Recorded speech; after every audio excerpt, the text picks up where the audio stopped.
Hi, everyone.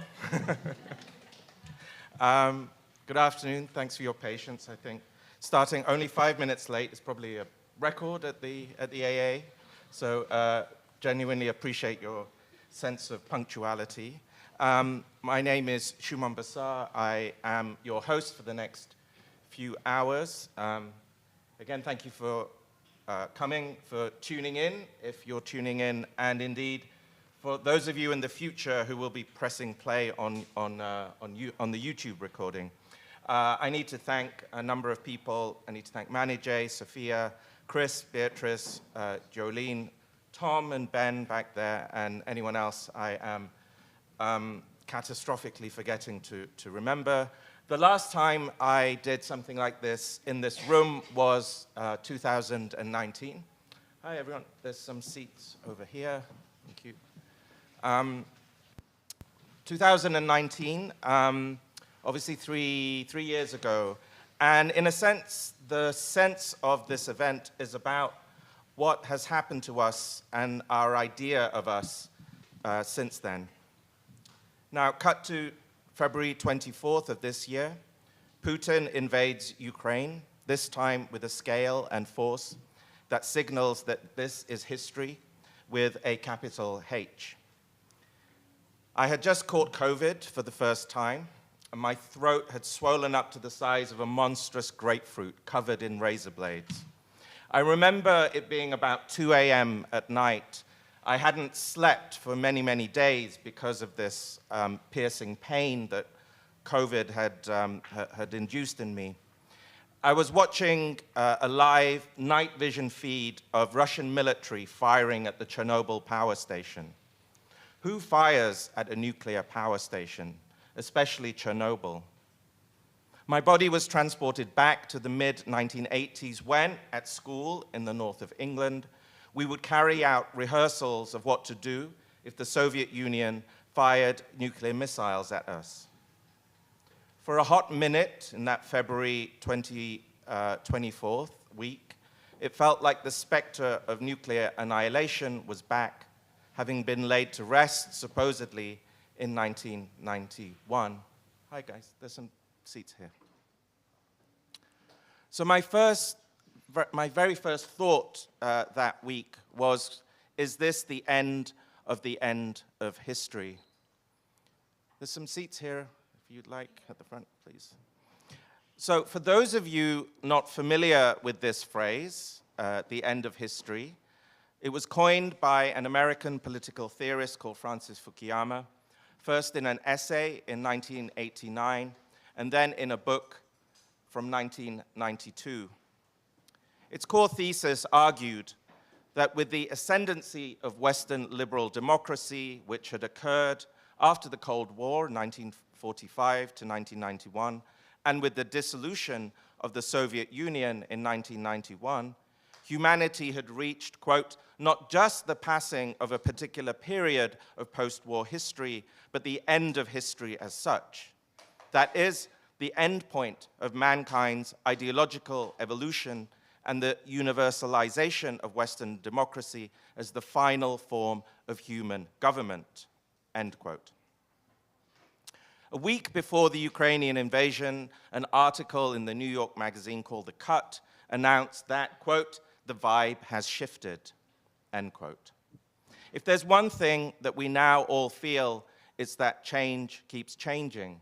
If the future is certain, the past is uncertain, then the present has become more and more impossible to predict. Art movements used to last decades. Now memes last barely days. Memories are either 10 minutes or 10 years ago. Against this punishing proceleration is the desire to label every micro-subcultural moment on the internet. Everything is a core. If it isn't a core, it didn't happen.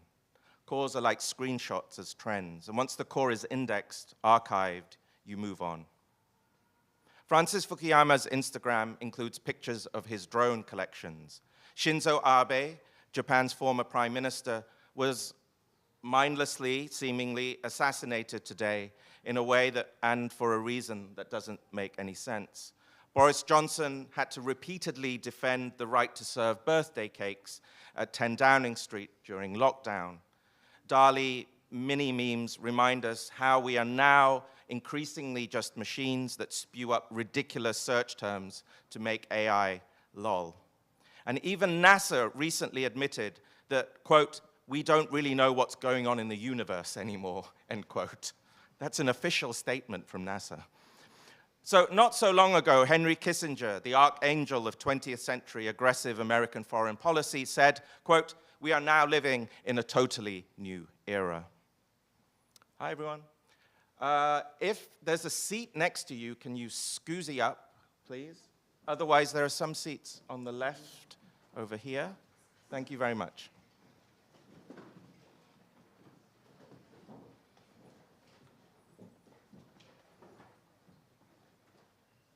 Thank you.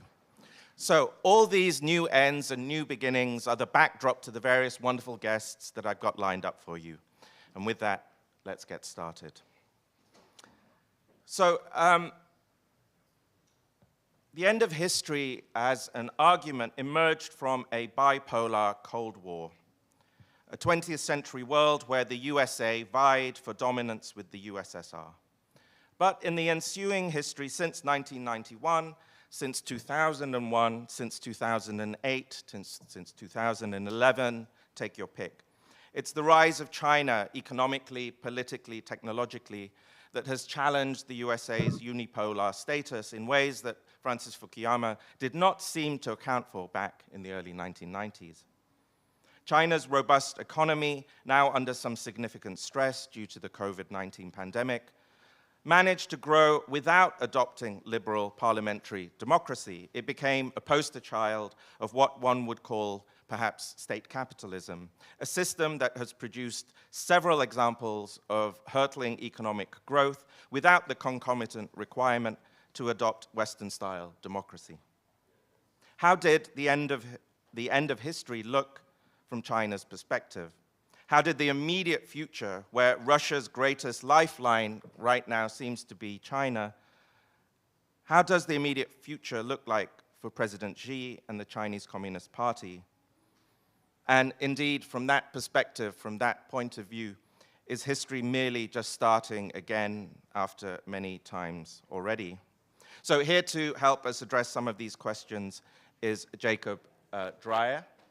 Jacob is a Shanghai-based researcher into the Chinese political economy and built environment, working as a senior editor at the publisher Palgrave, as well as frequently contributing to the magazine Noema, FT Chinese, and he has been writing increasingly and with great kind of accuracy and perceptiveness about the vanishing of chimerica, and hopefully we're going to hear more about that in a moment. So will you please join me in welcoming Jacob Dreyer? Thank you. Hi, everybody. Thank you so much, Shumon, for inviting me tonight. As you'll see, I'm not a Chinese person. I don't know what that does for my analysis of, I always pronounce it chimerica. This term was invented by Niall Ferguson, one of Fukuyama's friends. All these guys actually kind of know each other. Kissinger too, they all kind of go to the same parties. And in 2007, Niall Ferguson thought that the US and Chinese economy were so merged that they should be considered as one unit, which of course any Marxist economist would also think, because there's a global economy, there's different governments administering different places, but effectively the economic structure is a single one. So as an American who has been living in China for on and off since 2008, although I passed through the AA around 2009, 10. I've been thinking about what's going on in this country and trying to figure it out. And I thought I would share some of my notes with you. And I'm very curious to hear what you all think, because this is kind of the first draft of an upcoming essay of mine for Noema. With that said, I made some kind of lame little PowerPoint, so I'll share that.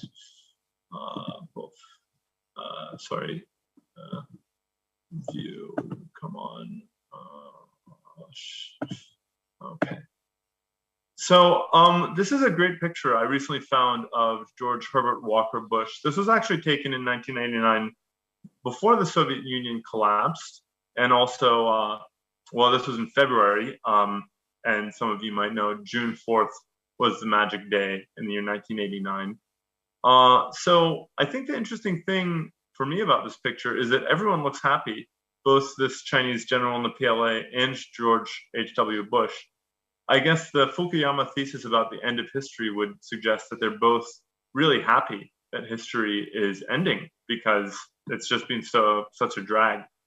I've always, in the China I've lived in, there's always been this emphasis on China's long history and its 5,000 years of history, this patrimony that the Chinese state is really proud of.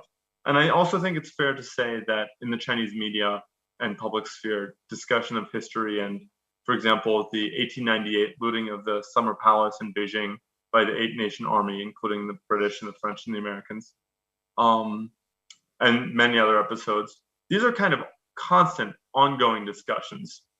So it would be curious to imagine that this representative of the Chinese Communist Party here was excited that history would be gone. It would be like if some billionaire was excited that the US dollar was suddenly vanishing to be replaced by Bitcoin. And I think that the answer for me is that the Chinese never really thought that history was ending. And in fact, it never really did for them. So Chimerica, for 3 decades, I'm choosing to define it here, starting around this time of that photograph, 1989. Around then was the time that Deng Xiaoping went on his southern tour to the city of Shenzhen, and he basically launched the Chinese economy as we know it. At that time, Chinese leaders in the party started really taking the US model very seriously. The biggest reason for this was after the creative destruction of the Cultural Revolution, China didn't really have a sort of, I guess you could say it was like a body without bones. The institutions weren't clear. The model for the economy also wasn't clear. Kind of, it's a lot of the leaders, if you read their writings from that time, there's a sense that they were kind of at a dead end. And much as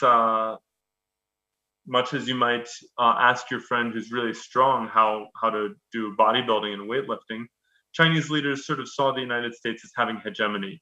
They were supposed to seek truth from facts. That was the Deng Xiaoping phrase, 实事求是. And the fact was that America was really powerful. So they wanted to know why.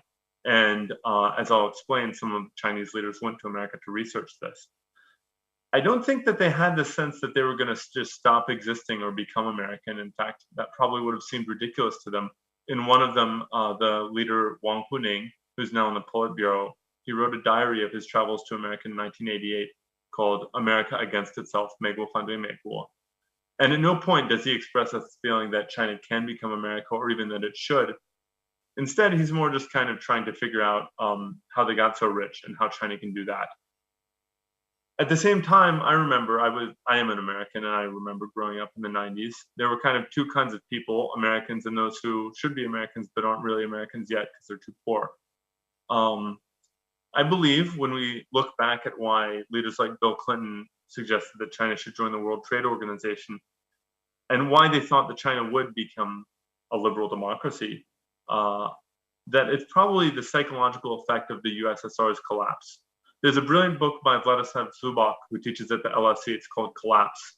It's really, really long, so you have to be interested in the subject. But it's all about why the USSR collapsed. In America, we kind of thought of the Cold War as a morality tale where we won. And we won because we're good, actually, because God loves us. But Zubak makes it very clear that it was more a case of the USSR losing. And I was very curious what the Chinese leadership would think if they read this book, because it kind of archivally and by a Russian liberal seems to indicate that President Xi is right. President Xi often says that the USSR collapsed because no one really believed in communism there anymore. And Zubak makes that seem to be the case. It seems like people like Gorbachev really did believe that democratic socialism was better than Stalinism, and that's why they stopped doing the USSR. And Anyway, I don't want to go into it too much other than to say that from a Chinese perspective or a Russian perspective as well, I guess, what happened in Russia in the 90s was a catastrophe, so not very desirable. So I don't think that there was any point at which the Chinese party thought we should just stop existing like a Buddhist monk who meditates until he goes to nirvana. I think that it was much more simple. They just wanted China to be rich. America was rich, so they went and tried to figure out why. I think this has a lot to do with the Chinese middle class, which is a class that we'll probably be hearing about a lot more in the future. I always have loved this oil painting from the 1930s in Shanghai, "A prosperous city never sleeps." In every society, you have a special class, the middle class, the kind of people who write newspapers, attend AA lectures, teach at universities, and possibly when they're older, join the Tory party. And in China, the middle class has historically been very small because this is the class that's relating to capital and its movement. So it's my thesis that although China has this huge population, the amount of people making decisions is actually relatively small. That's not just because China is not electoral democracy. It seems to me that the number of people making decisions in the US is also quite small. But in any case, I think I've been really researching how the middle class in China has evolved, because this was a class which was facing America. They were the ones who were kind of ready for the end of history, the ones who kind of thought it would be good to make America in Beijing and Shanghai. What's interesting, if you guys might have seen this Chinese flag before with its 5 stars. My friend Sui Zhiyuan at Tsinghua University told me, of course, the big star means the party, right? And then there's 4 other stars. One of them is for the workers, one of them is for the soldiers, one of them is for farmers, and another is for the bourgeoisie. Because in fact, the designer of the flag, Zheng Liancong, he thought that without the middle class, there never would have been a revolution. Because in fact, the Chinese Revolution and the Chinese Party emerged from capitalism and its contradictions. It was exactly the contradictions of the capitalist metropolis of Shanghai that made so many people agitated. They thought, this is ridiculous, it can't continue. And those are the kind of people who founded the party, and those are the kind of people who run the party up to this day. And that's never, I think we often tend to think of communism as a movement that opposes bourgeoisie people. And definitely in the Chinese Cultural Revolution, bourgeoisie people were targeted. But in any case, this middle class has always been very present within Chinese life. And I would argue that really there's 2 kinds of Chinese middle class, the ones in the party and the ones who are choosing to freelance. Anyway, this is this book I just mentioned by Wang Huning. At the time, in the late 80s, he was a professor at Fudan University in Shanghai. And he went on this trip to the US. And this book is almost like a diary. It's not an academic book. He's just basically being assigned, go to America, figure out what those people are doing that makes them so rich. He went to Iowa, he went to Berkeley and checked out the homeless people. He went to Harlem and thought he was going to get mugged. And he, just kind of writes 300 pages of his observations. He seemed to think America was a pretty unpleasant place. He wrote, for example, I quote here, "It may not be true that every American is lonely, but there are plenty who feel lonely. People with emotional needs and interaction needs, they're likely to be bitter, lost, desolate, uncertain, despondent, anxious, and sad." And he talks about a woman he met in Chicago, a rich lady. She was alone in society, and society was alone in her, he wrote. She was an alcoholic and was smashing her furniture. So anyway, the time that Americans thought history was ending because everyone else wanted to be American, this is what Chinese communist elites saw in America, a place that was rich, but seemed to have a lot of homeless people, a lot of desperately lonely people, and a lot of social problems. However, somehow they were rich and they controlled the world. So their goal was sort of, how do we get the rich and control part without the capitalist alienation part?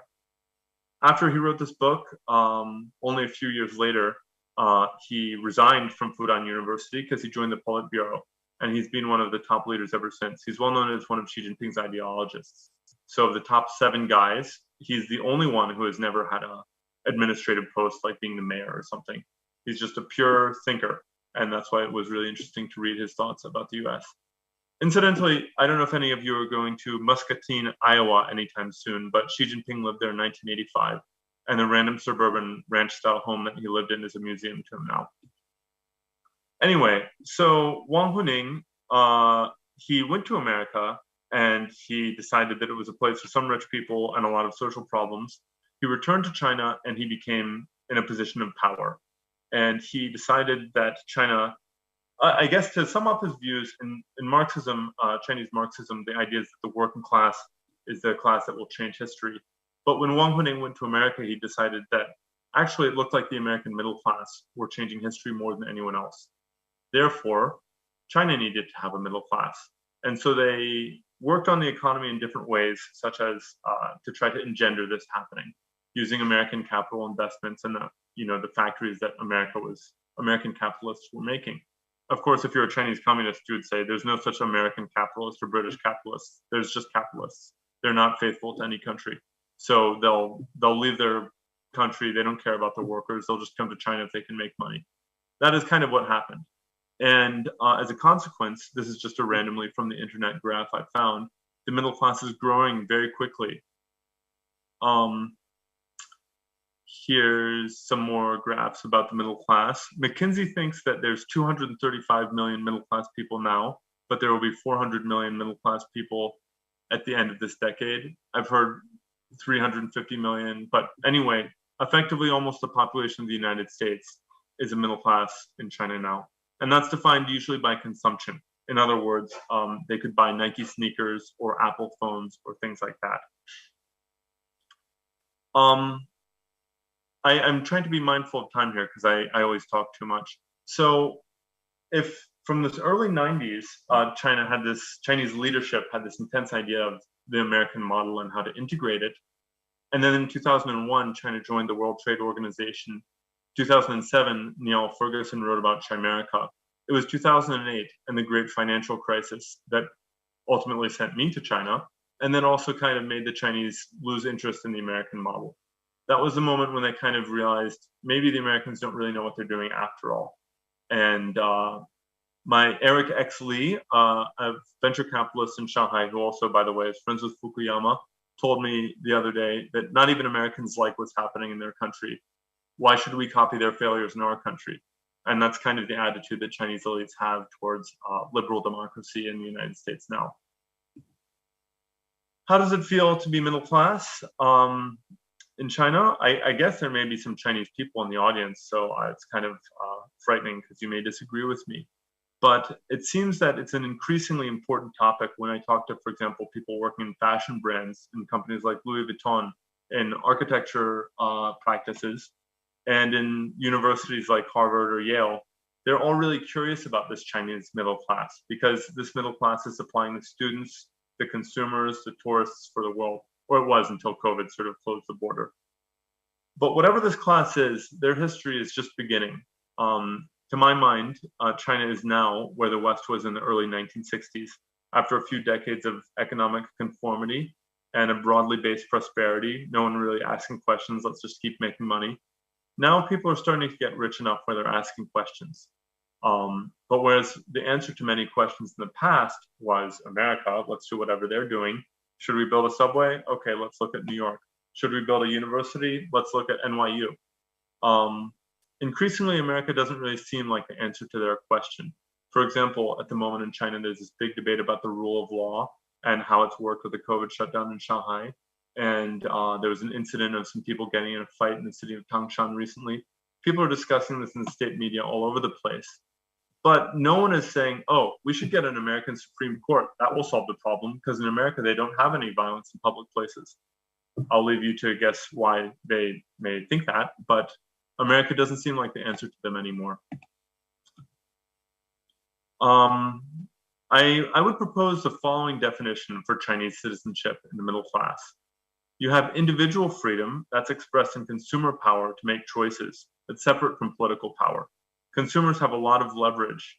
They have protested pollution in China, and indeed, I can tell you the pollution here was terrible about 7 years ago, but it's pretty good now. They tend to protest what they see as anti-Chinese bias by foreign companies. H&M recently left the country. This was not because the government made them illegal, but just because Chinese people stopped buying it. It was mobilized by these kind of online nationalists. And I know that foreign brands are very frightened by this. They find Chinese consumers very unpredictable, but a lot of their market share is in China. And of course, Chinese middle classes are voting with their feet to get the best possible conditions for education, housing, and other key structures of life. In the past few years, led by Xi Jinping, there's been this common prosperity campaign. Effectively, China has a lot of the same social problems that the UK or the US does. Housing is really unaffordable for ordinary people, and there's a very limited share of top-tier resources, for example, access to the best universities. Just like in the UK, only a very few people can go to great universities, and a lot of other people are just trying to get by. And there's a sense that a lot of the population is marginalized. It seems to me when I talk to Chinese political scientists that they saw what happened in the US in 2016 is really alarming. They really want stability and control above everything else. And what that means is that if a large part of the population is marginalized and angry, then they're going to lose control, just like the American ruling class did.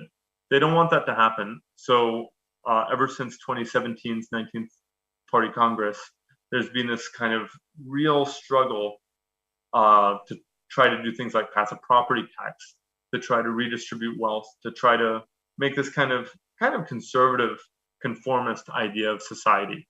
They're not going for a progressive society. They're going for something like the state of Utah, where everyone can buy a house, everyone has lots of kids, everyone can eat meat every day, and everyone has a united based on a common belief in something that kind of seems ridiculous, but whatever, it works. Last but not least, Shumon emailed me before this, and he said that he's been hearing about all these problems in China. And I found some article in the Financial Times about how apparently the middle class in China is very upset, and they're thinking about leaving and emigrating. I guess we're going to see how this plays out. I experienced the lockdown here in Shanghai. I really didn't like it. My wife is pregnant at the time. I actually learned on the third day of the lockdown. And then for about 57 days, we just tried to figure out how to cook cabbage. So it was very concerning. I don't want to sound like a China apologist in any way. There are a lot of very real problems in this country. However, if you were frustrated with China's slowing economy, probably won't be 5.5 GDP growth, but more like 4.8 this year. You're really frustrated with infighting in the elite and incompetence. And you're also frustrated with the sense that laws don't apply the same to different people. The ruling class doesn't need to follow them. Would you think I'm going to move to the UK because in the UK you don't have these problems? It seems to me that China is kind of in the place where they have these problems, but there's no clear outlet in emigration or just simply copying the US model, which in 1995 there was. They absolutely thought at that time, oh, we have some problem. Let's just do what the Americans do. We'll do that too. But unfortunately, I think that time has passed, and their history has really started again. Something I hear from people in the business sector and sectors like finance, for example, in China, you don't really use paper currency anymore, credit cards. It's very oriented towards digital payments, like you pay with your phone. So people in these industries, or e-commerce is another example, they can't copy the West anymore because they're actually ahead of the West. They're forced to innovate a new way of living for the first time. And that's very scary in some ways because they don't really know what to do, but they're trying to figure it out now. I think I've probably spoken for more than 12 minutes, so I'll leave it at that. And I'm very curious to hear what you guys have to say. Thanks so much for inviting me, Shumon.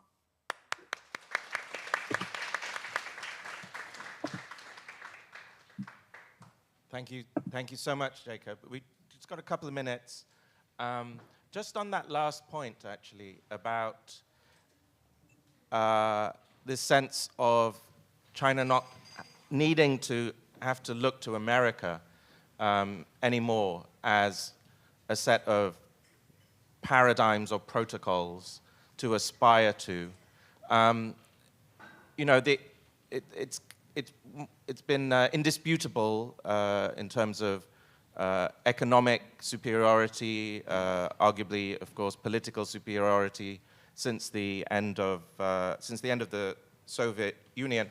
One thing that perhaps has been somewhat lagging is a sort of type of soft power that might be that one might find in something like culture.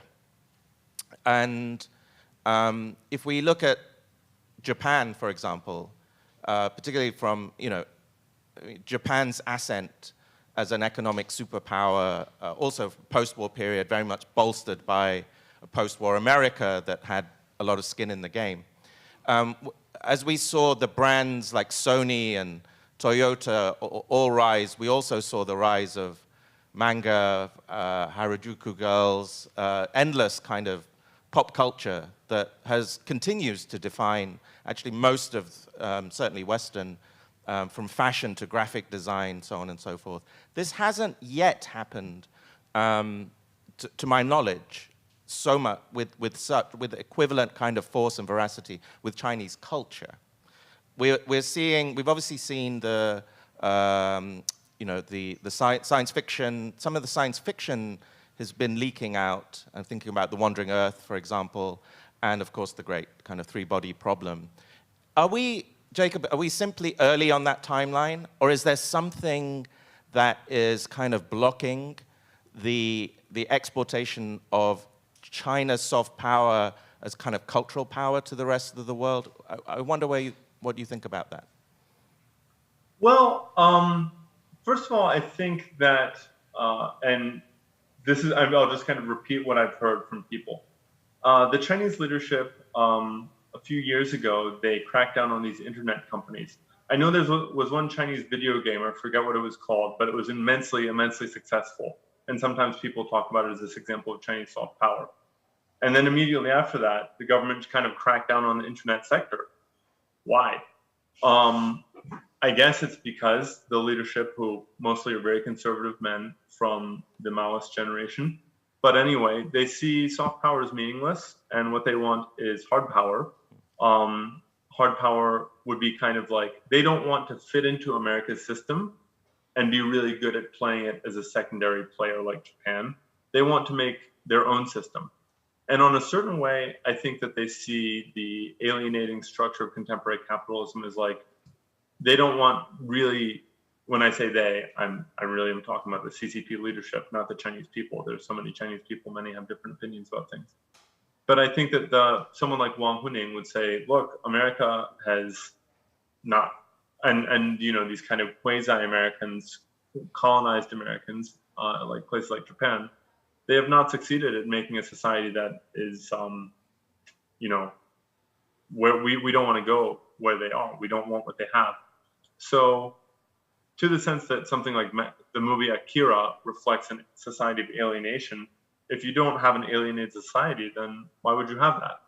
I don't know how plausible that is, but I have a sense that they really just don't care, the leadership, and that they do occasionally take actions that really damage the ability of Chinese entrepreneurs to build soft power. Because there's a lot of Chinese artists, right? There's a lot of Chinese video game designers. There's a lot of interesting Chinese people. I feel very certain that many students at the AA right now are Chinese. So there's many brilliant Chinese people all over the world, and they're doing interesting things. But I think China's leadership, I think the CCP leadership doesn't see this as a goal in the way that they see like inventing semiconductors as a really important goal. They see making electronic vehicle car batteries. That's a goal. Maybe they think that if Germany has to all buy Chinese-made electronic vehicle cars, they don't care about manga. They think the cars and the semiconductors are more important.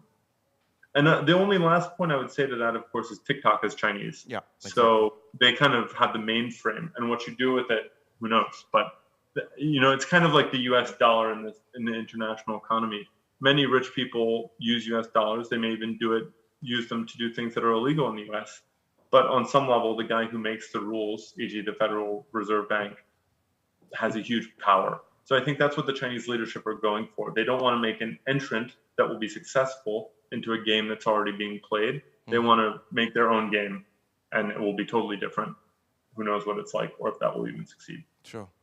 I'd love to ask you a ton of questions about CBDC versus TikTok, but we've got to keep moving. Actually, I'm just curious, how many of our guests here today are from China? 1, 2, 3, 4, 5, 6, 7, yeah, a good sort of 10%. Hopefully we've not done anything to offend you already. That would be a terrible way to start. But on behalf of myself and our audience here and our audience online. Jacob, thank you so much. Thank you so much for staying up late in Shanghai. We really appreciate you kicking things off the way that you have. Thank you. Have a good night. Thank you so much. Bye, guys. Daniel.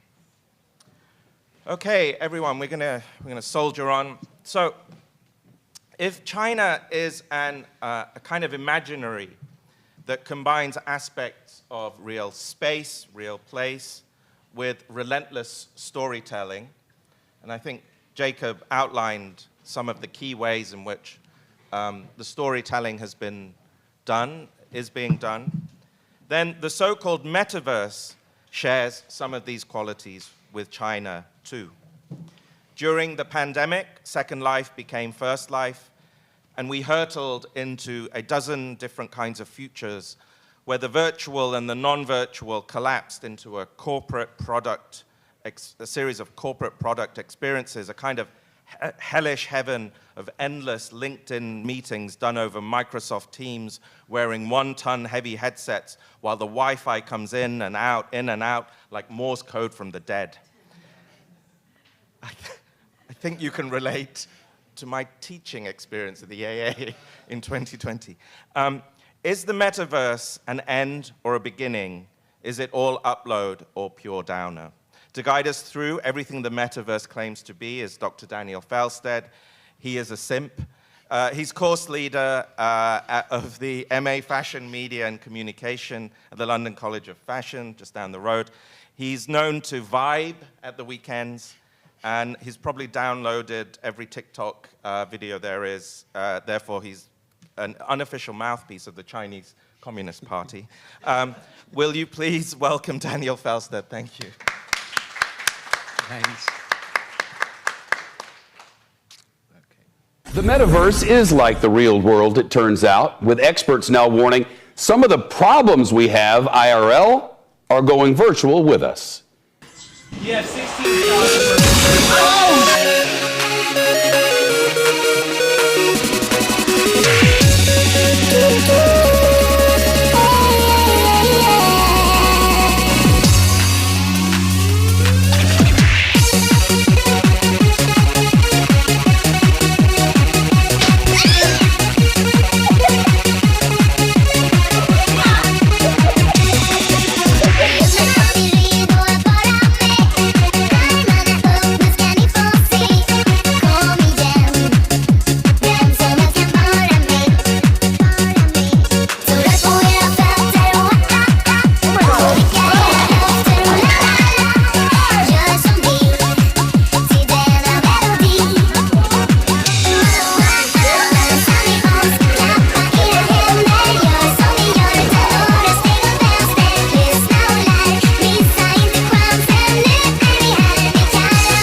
I'm just going to start off by saying, like, if you get it, you get it. If you don't, you don't. If you know, you know. And if you don't know, like, I honestly feel bad for you. Like, I cannot explain it. Like, I don't have the vocabulary to sit here and explain. Like, either you get the vibe or you don't get the vibe. The metaverse is everything and nothing, everywhere and nowhere. Posts appear on your feed telling you to enter into it, alongside think pieces proclaiming why it will never happen. It's a vibe, a frontier, a scam, a new reality. Over the last few years, and leading up to the latter half of 2021, the metaverse came to function, at least for myself and those who seemed aware of the term, as a messy and somewhat cringe, but convenient shorthand for the increasingly technologically determined condition. A condition experienced as what Shumon has termed reality lag, where a material reality of social, political, and economic inertia lags behind a speculative reality in which a whole new virtual world is seemingly just around the corner. Trapped in this frantic, dissonant state of projection and stagnation, we live our extremely online lives through a web of patchy, incoherent, and janky layers of intersecting yet competing platforms and services that augment, fashion, and frustrate our everyday activities in unforeseen, badly designed, and malicious ways. A kludge A clutch that enables a hodgepodge feed frenzy of politigram memes, Twitter shitposts, Telegram group chats, Zoom fatigue, TikTok filters, Minecraft guilds, Discord wars, Fortnite skins, and Twitch streams to, if not make sense, at least feel somehow tangible.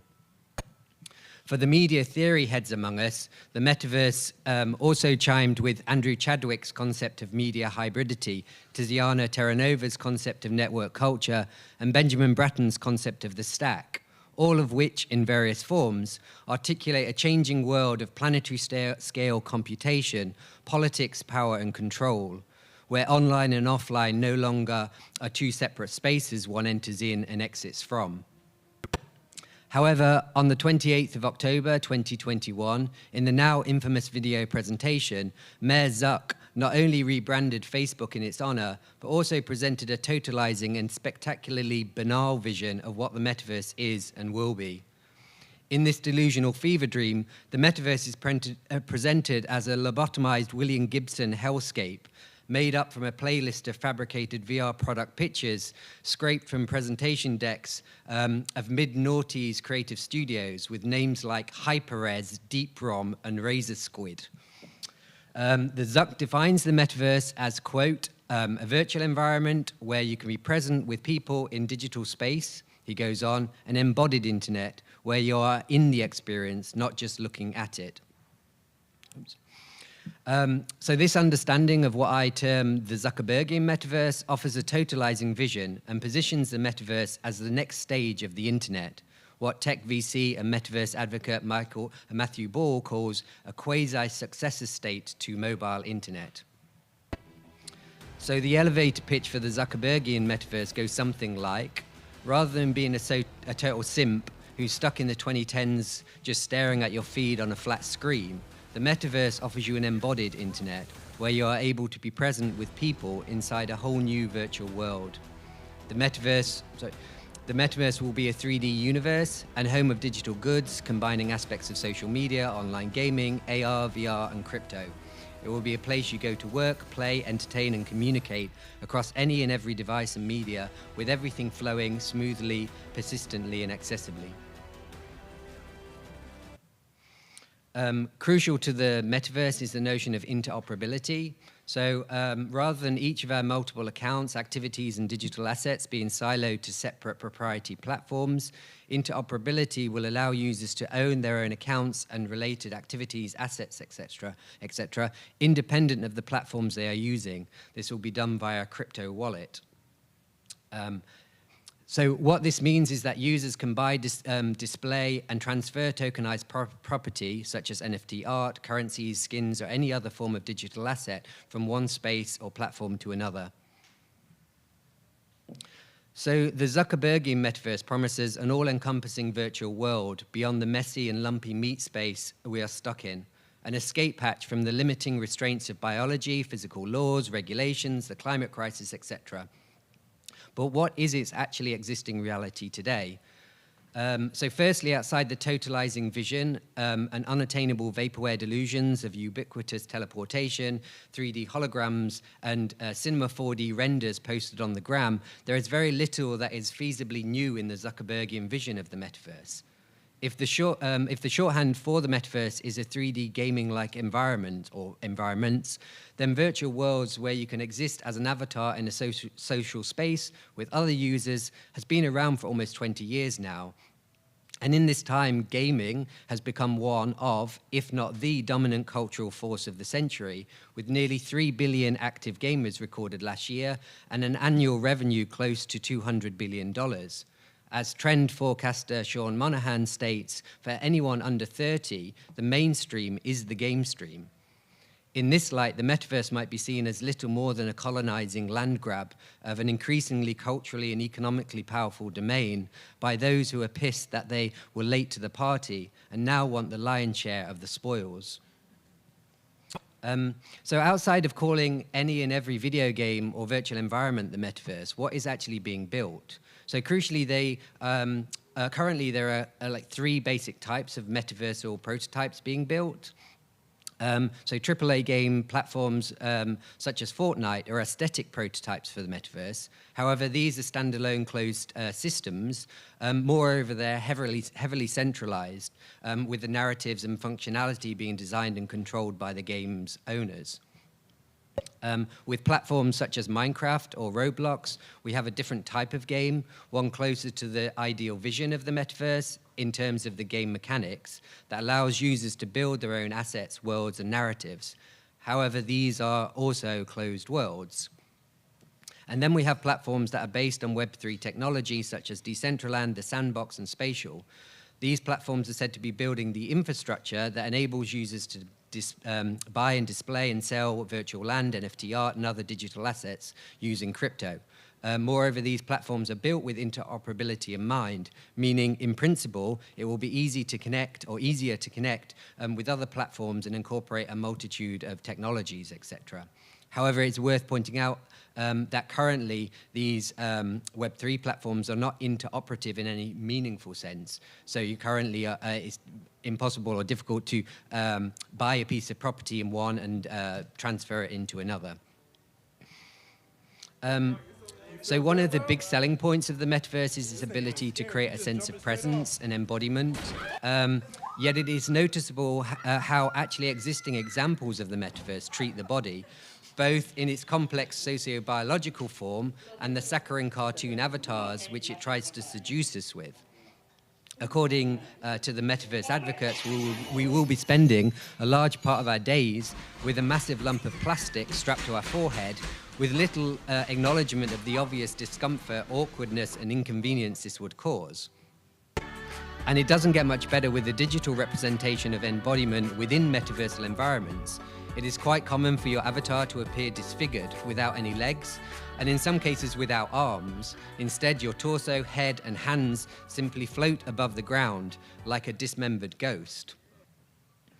So outside of the specific material and technological limitations of how the metaverse treats the body, Ian Bogost accurately places the fantasies of transcending the material restraints of our bodies within the nexus of power, control, and superiority.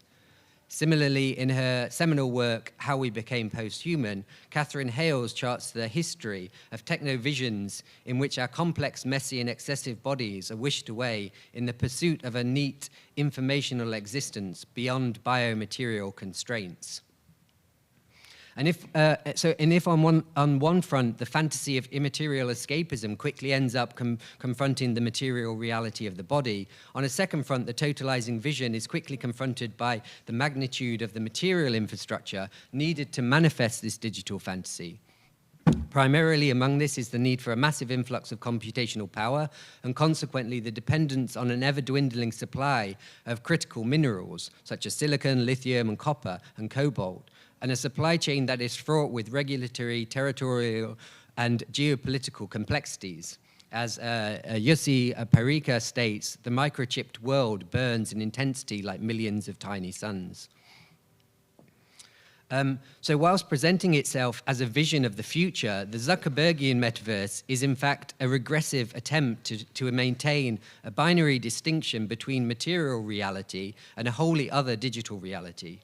However, this is a bewildering category error that mistakes part for whole and is, to put it frankly, super dumb.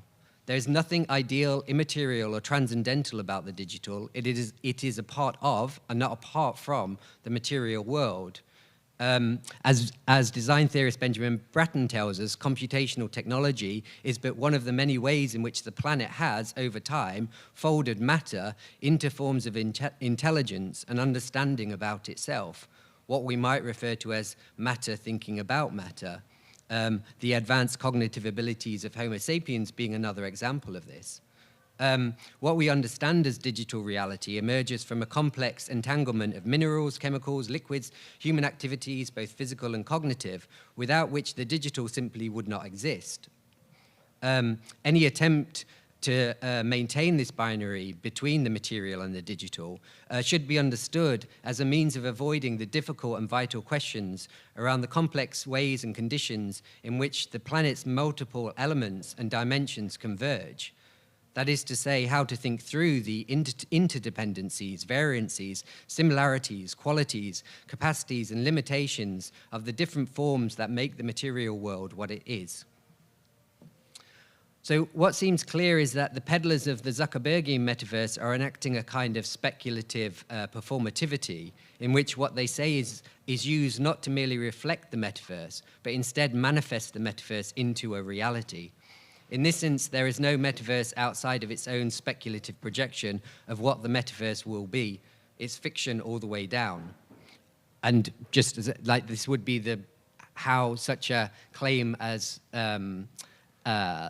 it can be made. And the word could in this statement is doing a lot of heavy lifting, I would argue.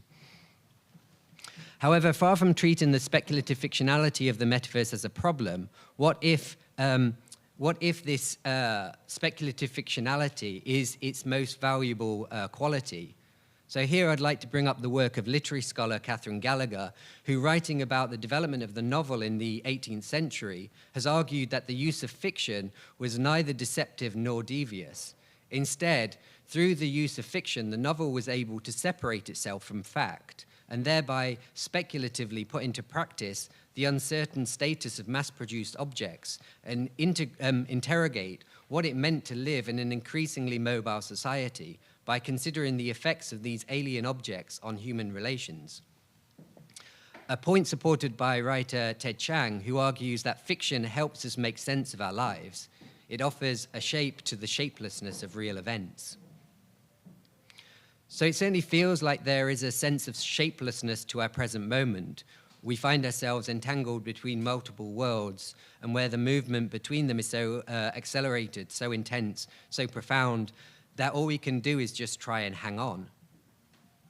Philosopher Byung-Chul Han articulates this in the following way. Today we're in the transition from the age of objects to the age of non-objects. Information, not objects, now defines our environments. A sentiment echoed by graphic designer David Rudnick, who suggests that we are shifting from a state of analog to digital prime. So I think it is in this regard that it's useful to pause on the Greek root of the term meta, which, in contrast to its common modern understanding of beyond, above, and transcendence, in its original form denotes in the midst of, in common with, and between, and generally defines a state of change or place in condition. So to return to the beginning, rather than treat the metaverse as a totalizing vision separate from or superior to our material reality, what if, like the novel of the 18th century, we put the metaverse to work as a speculative technology of fiction? What if we use it not as an escape hatch, but as a dispersed platform to host and facilitate an ecology of presentations? What if we understand it not as a singular thing, but as an expanded means by which to help us shape the shapelessness of our entangled present moment? So here I would like to offer Balenciaga as an example of this alternative metaversal model. So unlike the Zuckerbergian metaverse, Balenciaga has been able to build a complex and compelling speculative world in common with a myriad of forces, desires, formats, and media. Again, and it's because of this that the CEO of Balenciaga was able to make this statement that Balenciaga has become a platform where anything is possible. So, through video games, Fortnite skin collections, brand collaborations, exhibitions, one-off Simpson episodes, and epic runway shows, all of which seem, as part of a platform ecology, are able to articulate our current moment with such aesthetic, intellectual, and political precision. The metaverse, the Balenciaga metaverse, is not one that offers a smooth escape from our present reality, nor does it suggest a neat binary distinction between the material and digital worlds. Instead, it simultaneously expands and collapses media, formats, tastes, identities, economies, histories, and contexts. It entangles the most grotesque, cringe, messy, perverse, and sublime content and cultural references, and offers it back to us as a distorted, multisensorial reflection of the present.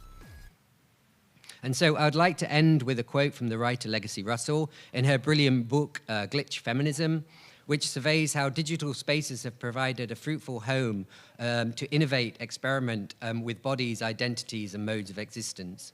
As she writes, we want a new framework, and for this framework, we want new skin. The digital world provides a potential space where this can play out. Through the digital, we make new worlds and dare to modify. Thank you.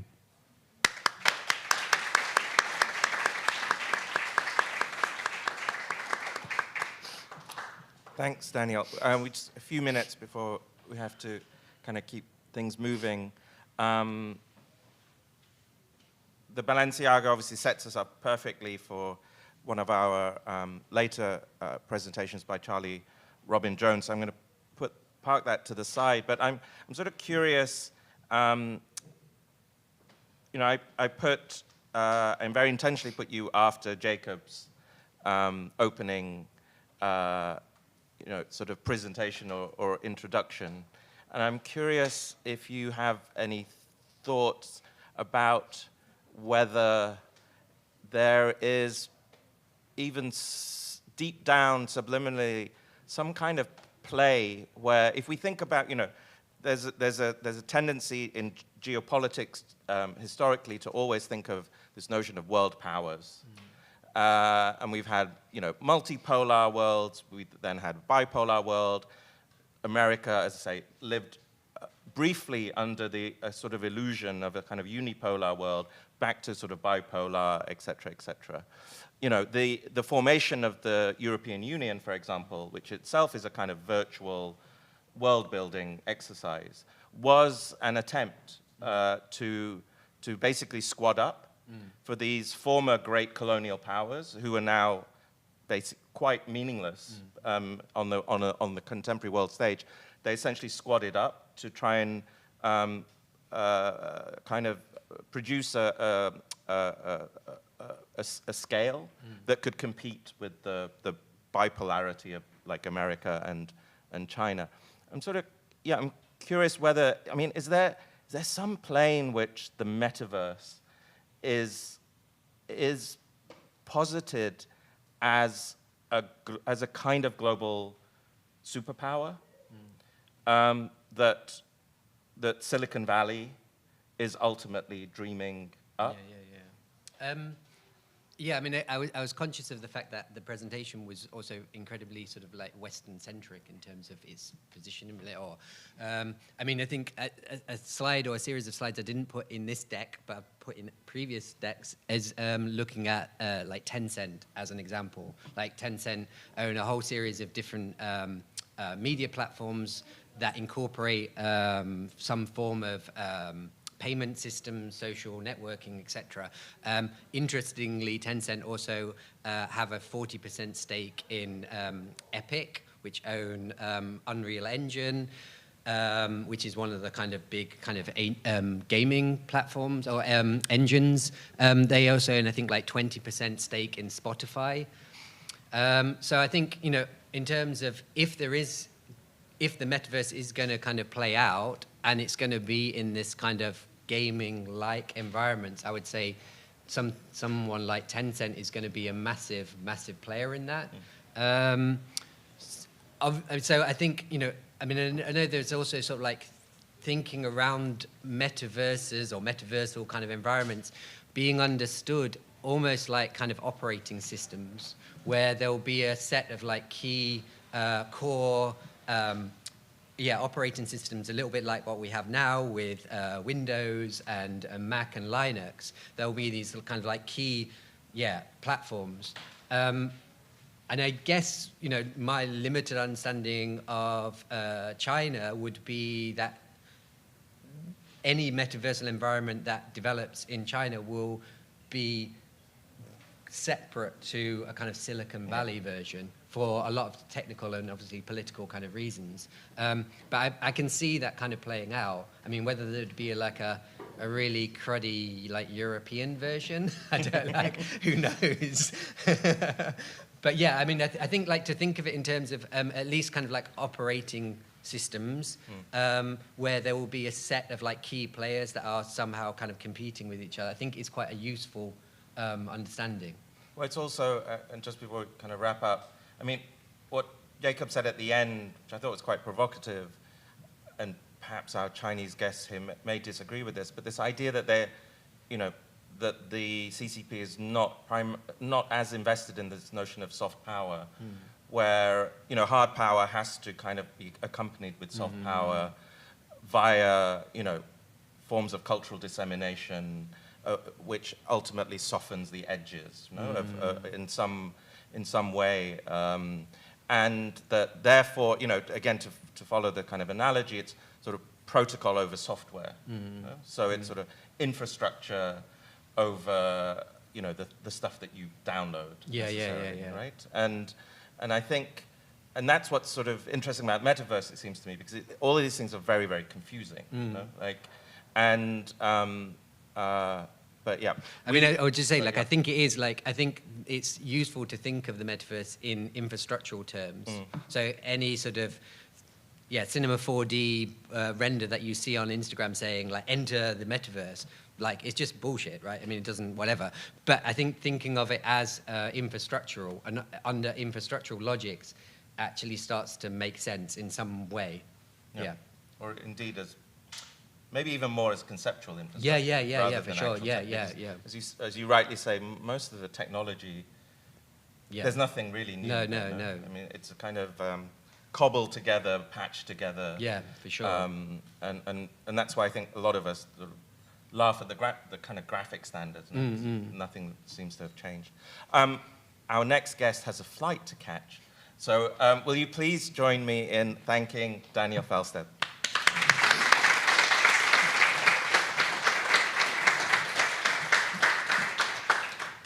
Hi. Okay, our last guest for the first session, just as a brief introduction. Architecture is unthinkable without its dialogue with history, even when it has rebooted itself as avant-garde and ahistorical. There's a persistent sense, born in part from architecture's long duration, that it undergoes ends and beginnings all the time. The anxiety of influence seems impossible to escape as an architect. But as we have increasingly learned in the last decades, so-called history is a cover for all the other histories that have been erased, forgotten, or lost. Which is why I wanted to talk to Sumayya Valli, who is the principal of the Johannesburg-based practice Counterspace.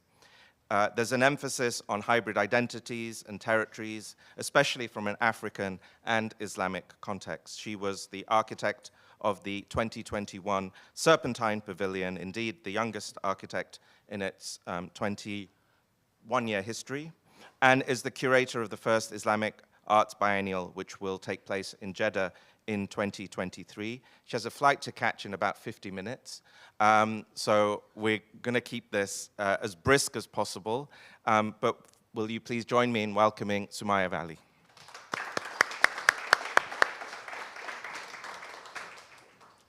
Hi. Hi, thanks so much for having me. You're welcome. Thanks for joining us. Hold on, where are you calling us in from? Rotterdam. Rotterdam. Sumi, I wonder if we could start at a kind of beginning.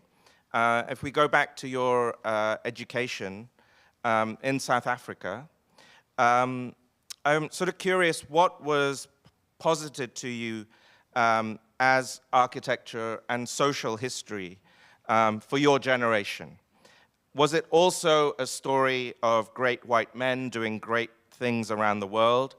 Or was there already some calibration to the sort of tumultuous histories of colonialism and apartheid that South Africa has obviously been so entangled with? Yeah, thanks so much for the question. I think this is something I'm deeply passionate about talking about and also working to change. The architecture that I was taught was largely that of great white men, which I must say I enjoyed tremendously and still completely see the worth in. But it was unfortunately taught as if it was exclusively the history of architecture. And we learned very little about the rest of the world. We learned about Egypt, of course, but even that was positioned as a kind of precursor to modernism or thinking about pure Platonic forms. We didn't learn anything that I can remember about India, about the subcontinent, about Mexico, or anywhere really in the global south. I think when we did learn about Africa, it was from a very condescending kind of perspective that treated vernacular as almost quaint, and it was also only in my third year of study.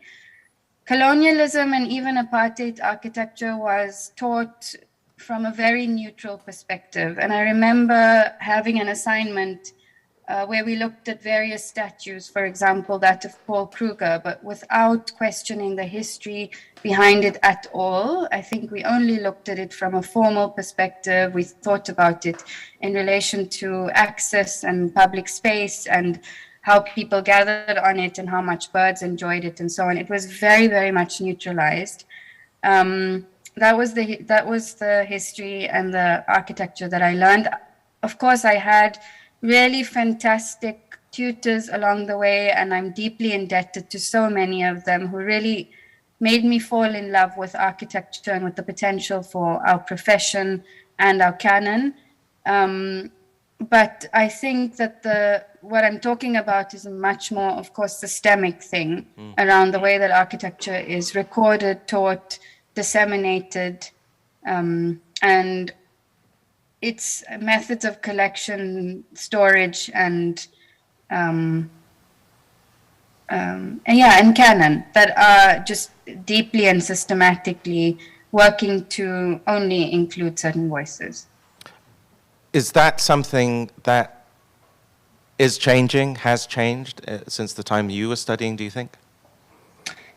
I hope so. I was very fortunate and lucky to teach at the Graduate School of Architecture immediately on graduating. At that time, it was a very small endeavor that was just beginning by Professor Leslie Loco that grew into a much larger endeavor, much more ambitious in the 5 years that it had under Leslie's leadership, or 5 to 6 years, let's say, and has now become the foundations for her African Futures Institute. I think in that time, we had the most incredible time of working speculatively with our history and thinking deeply about what a curriculum for the continent can be from a variety of different perspectives, not just speculation, but also, materiality, thinking about rogue economies and so on, really looking to the future of an African canon. Also, I think in dialogue and in conversation with the Roads Must Fall movement that was just starting when I was graduating. So I think that, I don't know, I feel like we had a moment of change. I hope that that's continuing on. And I think that it is the nature of change that we do have bursts that then also kind of calm down and move into other speeds. For the most part, I think architectural education on the continent is still in another era, unfortunately, is still deeply colonized. But I think that there's definitely much more of an awareness of other possibilities now. Thank you. Sumayya, I think of your pavilion for the Serpentine Galleries last year as a kind of essay in the overlooked, or things that have been overlooked. For those of us who didn't have the pleasure of visiting and spending time at the pavilion, pavilions plural, could you walk us through how you approached the brief and how the final outcomes, again plural, seem to give voice to a set of unconnected connections across London, which importantly, I think it's important to state, is not necessarily a city that you had known very well up to that point, but the project became a kind of mechanism, as indeed a global pandemic, I believe, sort of allowed you to familiarize yourself and sort of embed yourself within London. But yeah, if you could talk us through how you approached the brief, please. So I think another thing to say about my education is that I always credit Johannesburg for being the biggest force in my architectural education and for gifting me everything that I have of my architectural lens. My practice was also founded in response to the conditions in the city that I still find deeply inspiring, and that I feel and see architecture waiting to happen in every direction in Johannesburg. And of course, many of these instincts come from architectures which existed a long time ago, or which have hybridized into other forms, but which the profession has not yet included and not yet engaged with in a discursive, speculative, generative manner, or set of manners, because they are genuinely infinite and everywhere.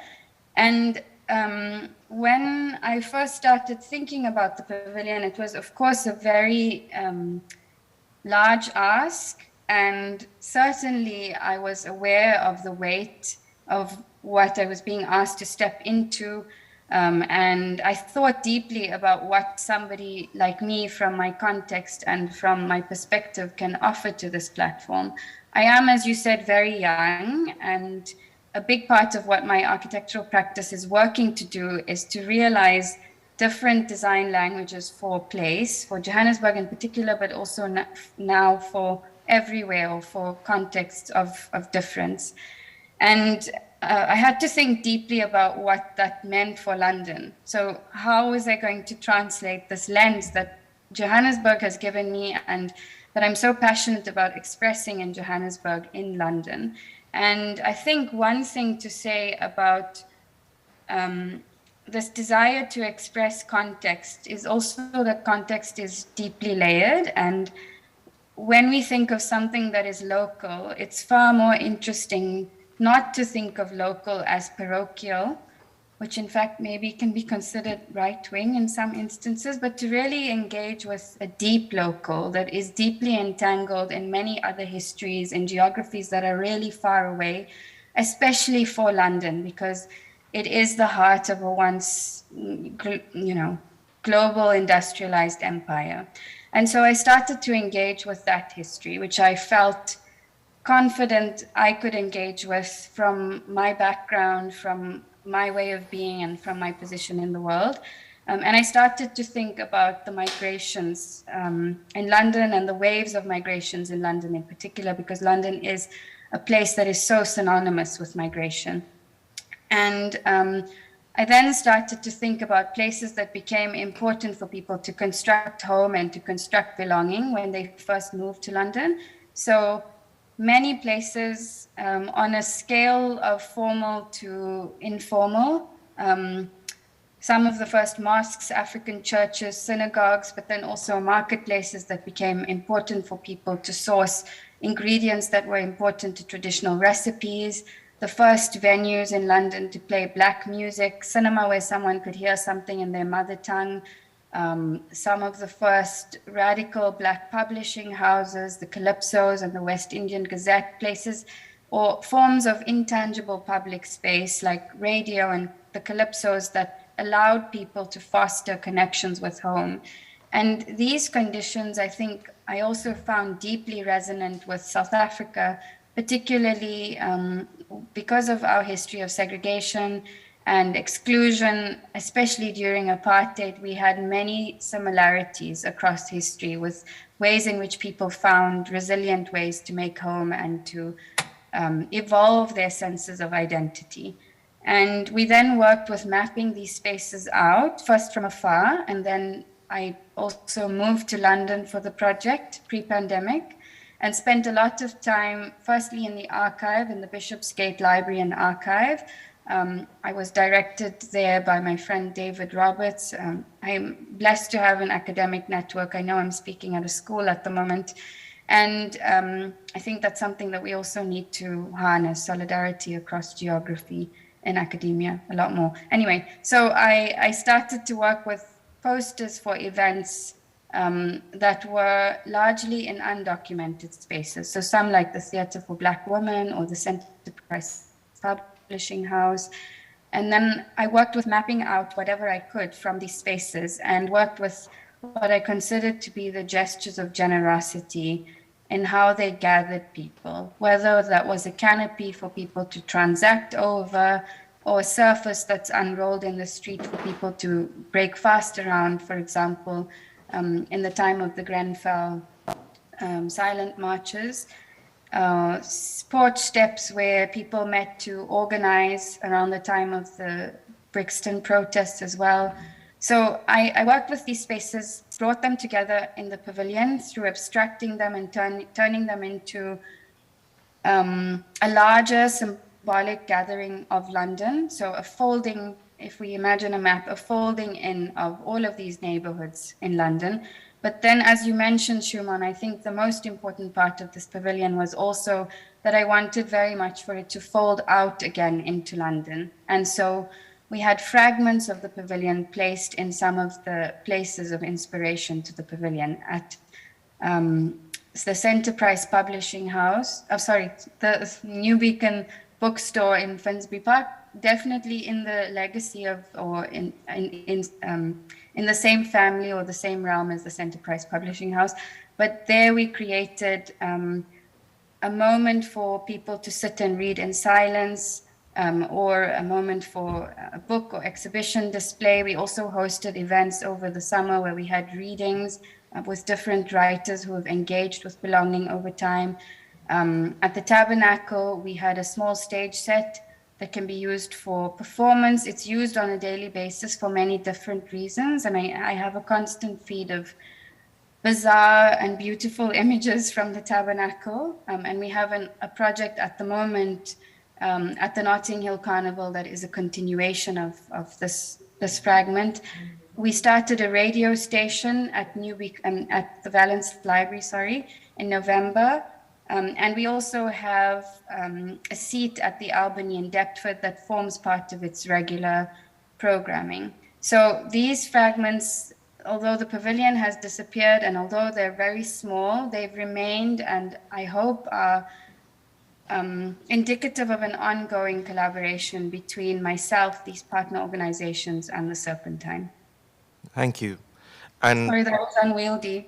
And I mean, I urge you all to look up images. We couldn't put them together today, but it was not only a very, I think, beautiful pavilion, it was a very moving pavilion, particularly as it happened during year 2 of the pandemic. And I found it to be a very sort of literally a kind of touching space to sort of reconnect socially. My next question, Sumi, is that I was asked very recently by a sort of younger friend who, what I think of contemporary architecture, and I realized I didn't even know what that is anymore.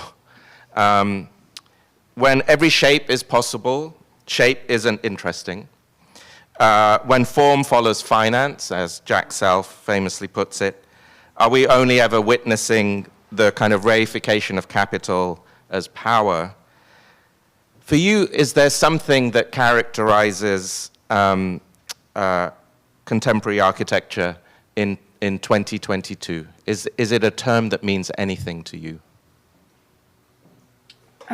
Yes, because I think I agree with you that I feel confronted and conflicted when asked what defines contemporary architecture, because I think that architecture is in crisis at the moment. And I know I sound like an old cynic, but I do think that there is so much architecture around us that is lacking in conviction and lacking in soul. I think there's a lot of practice that is talking about politics and issues that are very pertinent and relevant, but we're struggling to see how they manifest in form. Perhaps it is early to talk about that, and I understand that we also need to work through what these things might look like. But I believe that there should be a contemporary architecture. Mm-hmm. And I believe that that contemporary architecture needs to constitute of imagining and manifesting voices of difference. And I think that that's a really exciting project. I think that for so long, so much of our architecture has been ravaged or been defined by a particular worldview only. And I'm not saying that that worldview now needs to be excluded, but I'm saying that there are many other worldviews interfacing with that worldview. And that now the architecture that we need to make needs to be much more hybrid, and can only be much more hybrid because all of us are much more hybrid. So I definitely believe in contemporary architectures, capital A and small a, in the value of research work as contemporary architecture, and in bringing boldly into the fold of architecture other forms of space making, whether they're performance or working with atmosphere, because I think these are really important things that these other ways of being that I'm mentioning can teach us about the future of architecture. So I know I'm not answering the question. No, I you believe have, very completely. much in the future of contemporary architecture. That's a wonderful point to end. I'm going to let you catch that flight. Thank you so much for taking time in your hectic schedule, and hopefully next time we can have you here live at the AA. Will everyone please join me in thanking Sumayya Valli? Thank you. Thank you so much for having me. Looking forward to joining you in person soon. Bye, Sumi. Thank you. Thank you. Bye. Okay, everyone. We're going to take a short break for 10 minutes, please, and then we'll keep going. So see you back in ideally around 3:35. That would be great. Thank you.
Hi, everyone. If we could settle down. Thank you, thank you, thank you, thank you. Okay, hope you are suitably refreshed. We're going to continue for the second half of our session this afternoon. So as a means of introduction to our next guests who are beaming in from Berlin, I had the pleasure not so long ago to go on the New Models podcast with the living meme that is Dean Kissick. We started at midnight and kept going till nearly 2 a.m. We discussed various arcs and trends in art and technology. And at one point, I mentioned this phrase that is the title of this event today, the end of history. And one of the co-hosts majestically blurted out HSTRY2. Umpteen messages later, we decided that the right way to spell this was HSTRY2. So I believe that's the canonical way that this will now be spelt. And of course, that picks up on the sort of late 2010s, early 2020s vogue to obliterate all vowels from words. For some reason, I'm waiting for the PhD on that topic. Now, HSTRY2 is history's sequel, or its prequel, or its reboot. It's the revenge of history on history, set to a laugh track, tokenized and trolling us and itself. Therefore, it was absolutely imperative for me to invite Carly, Busta and Lil Internet, who are 2/3 of New Models. And for those of you who don't already subscribe, shame on you.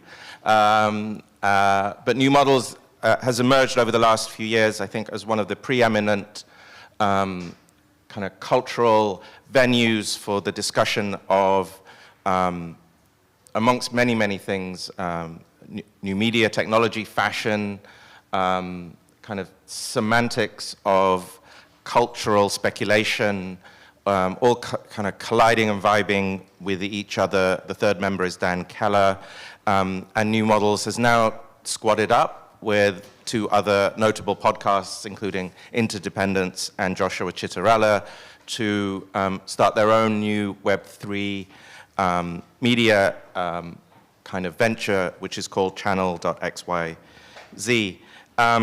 So I have asked Carly and Lil Internet to put together a sort of brief journey through where HSTRY2 might sit on a kind of timeline of trend epiphanies about how we narrate narration itself. So will you please join me in welcoming Carly, Busta and Lil Internet? Thank you. Thank you. Greetings. Thank you. Greetings. Okay. Hi, can we have the volume up, please? Just 1 minute. Testing, testing, 1, 2, 3. Hello. How do Great. we sound? Is everything okay? That's A-okay. Carly, can we just test right. you? Okay. Can you hear my voice? Hello, hello, hello. Check, check. The dulcet tones are coming through loud and clear. Perfect. Okay. By the way, I think no vowels is just for SEO, a way to take a word and make it Googleable. Ah. Or also to reduce character count in the old Twitter that had the smaller, and it was prestige to have a handle that had less characters. Oh, that's true, too. Maybe that also. But in any case, that was an amazing intro. There should be a PhD. And yeah, there should be a PhD on that. There's a whole dissertation, maybe a whole book. Yeah, I mean, your Extreme Self series is only, it's a serial process. So perhaps there's a book in there. There's a book in edition. Well, there's a famous, actually, it reminds me, there's a very famous novel by Georges Perec called La Disparition, which was translated into A Void. And the entire novel, which is several hundred pages long, doesn't use the vowel E. Amazing. Yeah. And then he did a sequel where he only used words with the letter E. So, yeah, there's history there. Okay, speaking of history and history too, it's over to you guys. All right. Thank you. Do you have this? Should I go to the yeah, first Yeah, slide? go to Okay. it, sure. Correct. Following Shumon's amazing intro, we're going to attempt to put together some evidence for history to no vowels. We're trying this out on you, so we just made this challenge to give ourselves 10 words or themes, and then to try to do a slide for each, with the idea that we'd build up a repository of evidence to refer back to when maybe halfway through this, in about 10 minutes or so, Shumon, you can discuss with us some of these terms, and maybe you'll refute them or iterate on them further. But we're really thrilled to be talking to you because you guys are an amazing audience. And I guess we should just get into it. Yeah? Sure. Okay, so top of our list right now is Infinity COVID. It is now technically possible to be reinfected with a new variant of COVID every 20 days. While that is rare, we are weathering new variant waves every few months, and the risk of long COVID is real, with evidence of neurodegenerative effects, namely COVID-19 protein fragments forming amyloid clumps in the brain, similar to what is seen in Alzheimer's and Parkinson's disease. So, this is a headline that's been around a bit. COVID is like this scary thing that will be with us forever. I don't think it's as dire as that we're going to be continuously sick with COVID, but just the idea of it has changed our perception. We're thinking about COVID in terms of a couple of taglines. One is this symptom called the new confusion, and the other is simply as a force multiplier. So it's a force multiplier for all the obvious reasons that have been, largely spoken about in the news. It adds pressure to human interactions. It turns our bodies into these unintentional objects of harm. And we know that it amplifies existing comorbidities. Like if you have diabetes, you know that it makes these things more complicated. It places pressures on precarious systems like global supply chain and energy production because of staffing and because of border control. It reinscribes nation-state borders, and it increases political partisanship. So we know this. COVID is like a force multiplier. So it throws into relief those things that are already precarious. Sometimes we talk about this as a syndemic too, right? Like there are things that reinforce each other. But I think this idea of new confusion is something that's really stuck with us this year, in that COVID has become a decoder ring, which gives us plausible reason to accept the body's limitations. Before maybe we would say that, we maybe aren't feeling so well, but we're just going to, take some caffeine or other kinds of medications or drugs and go forward with your work. We internalize the responsibility to always be in good health.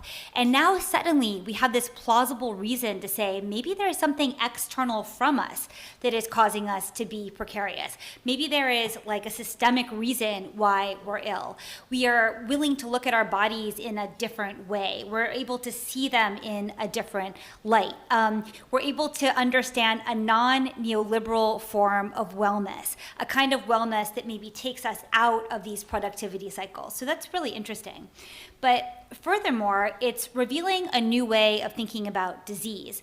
In this image, you have this scan of the brain and the spine and this kind of information network or neural network all around it. But we're seeing our bodies as part of this much larger ecosystem which extends outside of our bodies. And we're seeing viruses, or these particles of viruses, affecting our brain in a way that we didn't usually think about, or at least the public didn't really think about disease. We're thinking about it as being latent in the body and having a longer term degenerative effect on the body, even after we've been cured of the disease. So it's really blown open this whole other understanding of what disease is, what the limits of the human body are, what the network are. And so maybe it makes sense that we have new confusion, not just the COVID fog, like the the brain fog that we get from inflammation in the brain when we're fighting off a virus, but a new confusion over where the borders are, where our body begins and ends, how we're networked to each other.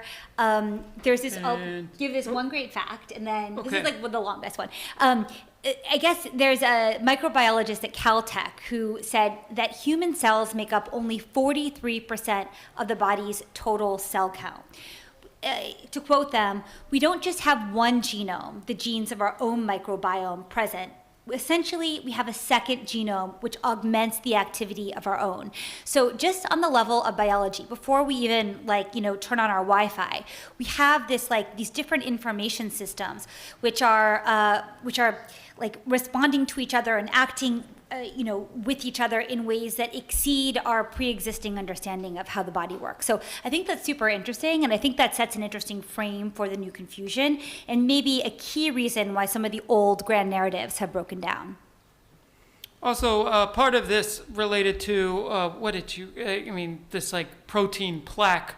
What did you say? It was amyloid clumps, of course. I usually say that 30 times a day. Fidelity shock, though. Fidelity shock is kind of the window of scope that humanity knows and understands, like the sort of scale of things infinitely large and infinitely small that we're comfortable in and that we have a good understanding of has now expanded into more mysterious fidelities, both large and small. The sheer complexity of global supply chains, not to mention climate systems, these huge and highly complex fidelities now are even ever more important to manage. And then on the other side of the powers of 10, the immune system interactions of COVID brings the scope of protein folding into view as experimental RNA enters our awareness and our bloodstreams. So the internet's sort of false omniscient comfort fades as these fidelities of the unknown become increasingly relevant to our world today. Yeah, just to pause on that. So we can Wikipedia anything, you can Google anything, but then there's this new rising sense that maybe we don't know the limits of what we know. We're expanding the limits of what we know. We have new known unknowns. Right. And we can't yet trust there may not even be a Wikipedia entry necessarily for that, right? So yes, we have infinite knowledge, but we're suddenly realizing that what we need to know is much larger than what we thought prior. And also, to know these fidelities, we are increasingly outsourcing the task to AI. Right. Machine learning that's capable of looking at all of this big data of very, very vast systems or very, very small things, which are also have innumerable data points. We're kind of leaning on machine learning to help us understand it. Google's DeepMind solved protein folding after 50 years of failed human attempts. And on the other end, too, I think cryptocurrencies sort of created a mass scale experiment in emergent coordination and consensus building through a matrix of incentives in real time with a sample size in the hundreds of millions of people engaging with these extremely complex kind of emergent networks of incentive, value, and consensus and belief. You all are architecture students, or it's your discipline. So I'm sure that you already have systems in mind of how you're organizing this emergent world. But to that end, slide. So we're borrowing a term from Adam Tooze here. Many of you probably follow, and his Substack chart book. If you don't, I highly recommend it. He speaks about something called polycrisis, which is sort of a corollary to syndemic. We talk about pandemic as the virus, the syndemic, or all the force multipliers plus the pandemic. Similarly, polycrisis is this acknowledgement that there are many things that are happening with multiple compounding risks.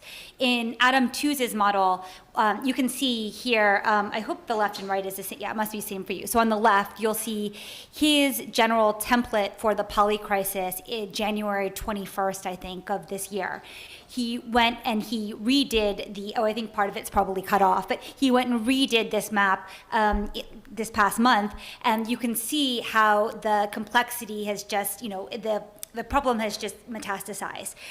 So there's a parallel here, I think, to this kind of complexity that we're becoming aware of let's just use COVID as an example, how the immune system works, and also how the complications of our global mess right now as all these pressures run into each other.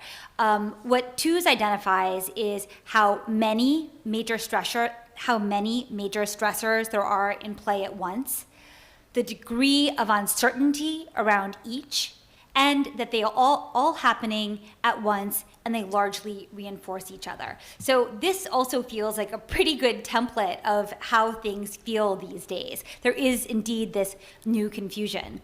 Of course, fundamental to this is the war in Ukraine, Russia's war in Ukraine, how that's affected energy prices, how that's leading to famine, how that's challenging the climate goals, how that's putting the risk of thermonuclear war back on the table.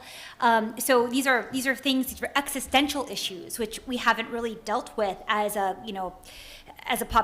global population, and it hasn't been our global consciousness in some time. At the same time, there's new forms of spectacle that are coming about because of this. We were playing with this word, hero-influencer, where now that we can watch a war unfold from, Berlin, say, and there are mechanisms like Twitch payment streams and, different kinds of easy PayPal, we have this war on demand type system where you can fund an individual fighting in a war directly through your screen. So there's a very strange collapse that's happening here between spectacle, a real need for an exchange of resources, and a new immediacy. So the poly crisis is compounded by a media layer. Okay, so to that end, attention has become the universal currency. And of course, we all know about attention currency and the fictive capital of attention, how it drives meme stocks. But this term has maybe been given a new significance in light of this emergent poly crisis. We all know this image now of President Zelensky going around to all the world leaders just trying to keep their attention focused on Ukraine as this war continues into its 5th month, right? And so there's a real value in currency. At the same time, in attention currency, he needs to keep pinging the network, so to speak, just like an influencer would, to make sure that funds are still directed towards, his country. But we also, of course, had Balenciaga do their Adidas collab at the New York Stock Exchange. I think the New York Stock Exchange has turned into like a party venue. Yeah, I think it's not the only thing that's happened there recently, because the trading, of course, is really happening in New Jersey. But you have this very nice symbol of the stock exchange is now just like a cultural super point. And of course, the relationship between fictitious capital and attention, the ability to turn attention into value through markets, is a game played by the masses, by the public. Right. So I think the connection is even more real than it was a few years ago. So digital locals, we know that a lot of us, maybe many of you, have retreated somewhat from the ClearNet internet, the Twitter, the Instagram, or maybe you use it in a different way, and you're spending more of your time in these sub-communities, these spaces that aren't indexed by the main search engines. So that's Discord, but that's also Twitch, that's also Telegram groups or whatnot. We work closely with Joshua Citarella and also Interdependence, 2 other dark forest communities. On the screen, you see part of the channel list of our Discord server, and you see a kind of funny political ideology, political compass futures map by Joshua Citarella. We have, probably many of you, find community in the online space around common ideas or interests, even though you're geographically disparate. We have a kind of digital local now. That COVID made that apparent. However, they're devirtualizing? yes. So I think the shift of the shift on social media and the internet more broadly from a individual-oriented space to a collective-oriented space, I think that really kind of came into prominence or became a prominent model over the COVID lockdown as people started building digital locals. But now that the world has opened up a bit in a kind of COVID, it's just because of lockdown exhaustion, COVID hasn't gone anywhere, but it's an open COVID normalized world. These collectives are now increasingly devirtualizing, bringing these virtual communities into the real, generating little, or sometimes not so little, paparazzi networks around themselves to kind of hype it up, as you've seen in the flood of Times Square think pieces. And you also see memes like the gentle minions on TikTok, where a whole bunch of teenage guys wear suits and like mob to the movie theater to see the new Minions movie. I mean, sometimes in groups as large as 50. We're seeing like the IRL digital local hybrid kind of carrying the greatest attentional currency and value today. You can't just be online gang. You have to show that you can devirtualize it to get the real clout. I don't think it's even like that you have to show. I think it's just happening really organically. There's a desire to be with other bodies, and then it naturally reinforces itself. I think that it has clout. I don't think you do it necessarily for the clout. I think there's just a desire to do it. And then you take the photographs and they recirculate. I mean, if anyone lives in New York, you know that Times Square exists more as a multi-user shared hallucination than it does as a physical space. I mean, the space is there, but it has a outsized presence in the media sphere or the online than it does in real space. When in real space, it's probably even like a little bit cringe. But Urbit has like colonized Times Square, and there's this no agency modeling agency, which has also has been very good at leveraging the concept of Times Square, and here I am like amplifying it further, of course. But it's interesting to see how the devirtualization is working. Okay, so legacy bloat. And part of this stems from a guest that we had on our podcast a week or so ago, Kevin Munger, who just wrote a book out from Columbia University Press called Generation Gap, where he talks about something called boomer ballast. This idea that this is a bit of a USA-specific phenomenon, but I do think that it applies more broadly as well. The generation that was born in the US, also in the UK, after World War II, experienced great prosperity and this feeling of anything is possible. In America, of course, it's the American dream, and their numbers demographically are very large, and they're also to a very large degree white and middle class, or upper middle class at this point, or middle class, or billionaires, right, right. But what's happened is that they've clogged up the system. I love this image of the Ripley's Believe It or Not staff trying to stuff Kim Kardashian's ass into Marilyn Monroe's dress, because it just seems like the perfect symbol that encapsulates this. And of course it doesn't fit. There's this like forced memeing of 20th century celebrity. I mean, at this point, there's only, celebrity culture is even kind of dying. Like, yes, there's still celebs, but there's far fewer, and like the culture industry doesn't work as efficiently as it had in the 20th century. This graph is probably too small to see, but it just shows the average age of the lead actor in the films that were released that year, and it's been steadily going up since in the 21st century. Yeah, and then the other graph is also probably too small for you to see, but it shows all the popular Christmas carols. That graph is from Kevin's book that are in Christmas songs. Yeah, Christmas songs that are like in high circulation, and with the exception of Feliz Navidad and Mariah Carey's All I Want for Christmas. Yeah, basically all of them were produced in the 1950s and 60s, and were still living with this like totalitarian regime of post-war Christmas hell every year. So there's this kind of a stuckness of these 20th century grand narratives that we are trying to shed, and it's difficult because there's like a demographic block in place. Also in politics, in America, it's mostly boomers who are in office, and there's very few millennials, with the exception of AOC. Do you want the video to play right away? Oh, no. Let's go Not next. yet? Yeah. Okay.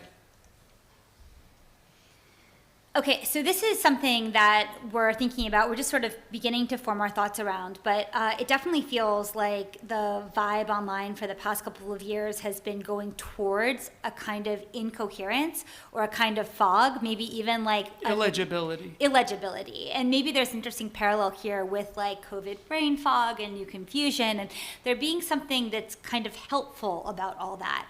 Because if we think about like postmodernism, and this is like a sweeping generalization, of course, but if we think of postmodernism, it was a desire to break the symbol from its referent because it no longer matched the way that social narratives were changing. So like you think of the nuclear family, or you think of like women in the workplace, or you think of like heteronormative narratives, and how their postmodernism was in part a way for culture to break away from, to free the signifiers from their reference because they no longer made sense. But I think we've seen a reinscribing of these disembodied signifiers with new kinds of meanings, and they're still stuck. I mean, it's very hard to say things online without like seeming as though you're signaling towards one discourse or another. Everything feels overdetermined. So this kind of new incoherence or this kind of fog gives us space to think, to create, to see something else in a form of cultural expression. We're also seeing a return to like Hilma F. Klimt.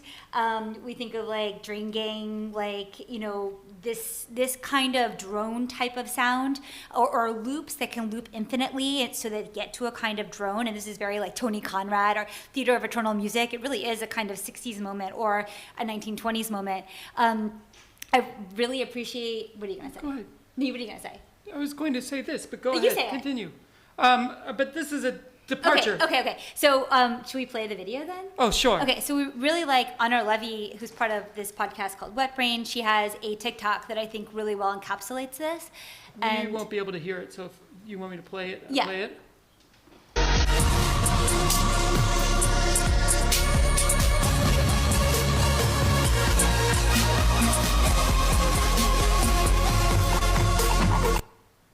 Okay, hope you all could hear that. Yeah, so that was set to Salem, which is like a witch house band from like 2010, 11, 12, something like that track. But yeah, I mean, that's that kind of absurdist, like, incoherence. And yet it also, like, has a very clear aesthetic signal. We like this idea of, like, non-right-wing dog whistling. Like, could you dog whistle but not have it be to, like, some kind of, like, edgelording political, I don't know, end? Could it just be like trying to break a new signal through? So I appreciate this new incoherence. Also, though, on the other end of Into the Fog, where COVID felt like a digitally induced state of amnesia, like a holographic foam, like a foam of nonlinear time, we're seeing a desire for anamnesis, a recollection of the knowledge that existed before we were born, to put it in like Plato's understanding of it, a return to a deep linear time where ourselves now are sort of living and writing the next chapter in this linear story. So So, I mean, I think we're seeing this across the board. And of course, you have like not so tolerant leaders who are using this really divisively. We're calling it like a grand narrative writer's room, where it seems like everybody's going back to the drawing board and trying to write their grand narrative. And of course, you have someone like Putin or Xi, who's like drawing from known narratives and like hodgepodging together their own new history to support their political agendas. Putin recalls the Kievan Rus from 1,000 years ago as sort of validation for his... misrecalls as sort of validation for the invasion of Ukraine, and Russia and Ukraine being one people. And China now pays graduates of Marxism 13 times the yearly salary of an average factory worker to sort of rekindle an ideological pride in schools and workplaces. On the other side, of course, you have projects like the 1619 Project in the United States, which retells the United States history through the lens of the transatlantic slave trade. So there's maybe Putin is maybe a fabrication or a disingenuous false retelling of history, but you also have just reframings of history to create new grand narratives to explain the now, or kind of set the backstory to this point in the next chapters of a linear history. And in that, you have people, this is this hero-fluencer thing again. You have people who are, like, maybe it's because I don't know, like a lot of the streaming is boring or something, I'm not sure, but people really want to carry out, they want to be a hero. We're seeing people join the war in Ukraine and then continuously updating on their Twitter their heroic journey. And it is heroic, but it's also like a kind of self-fantasy. And maybe those things are always intertwined and there's no pure state.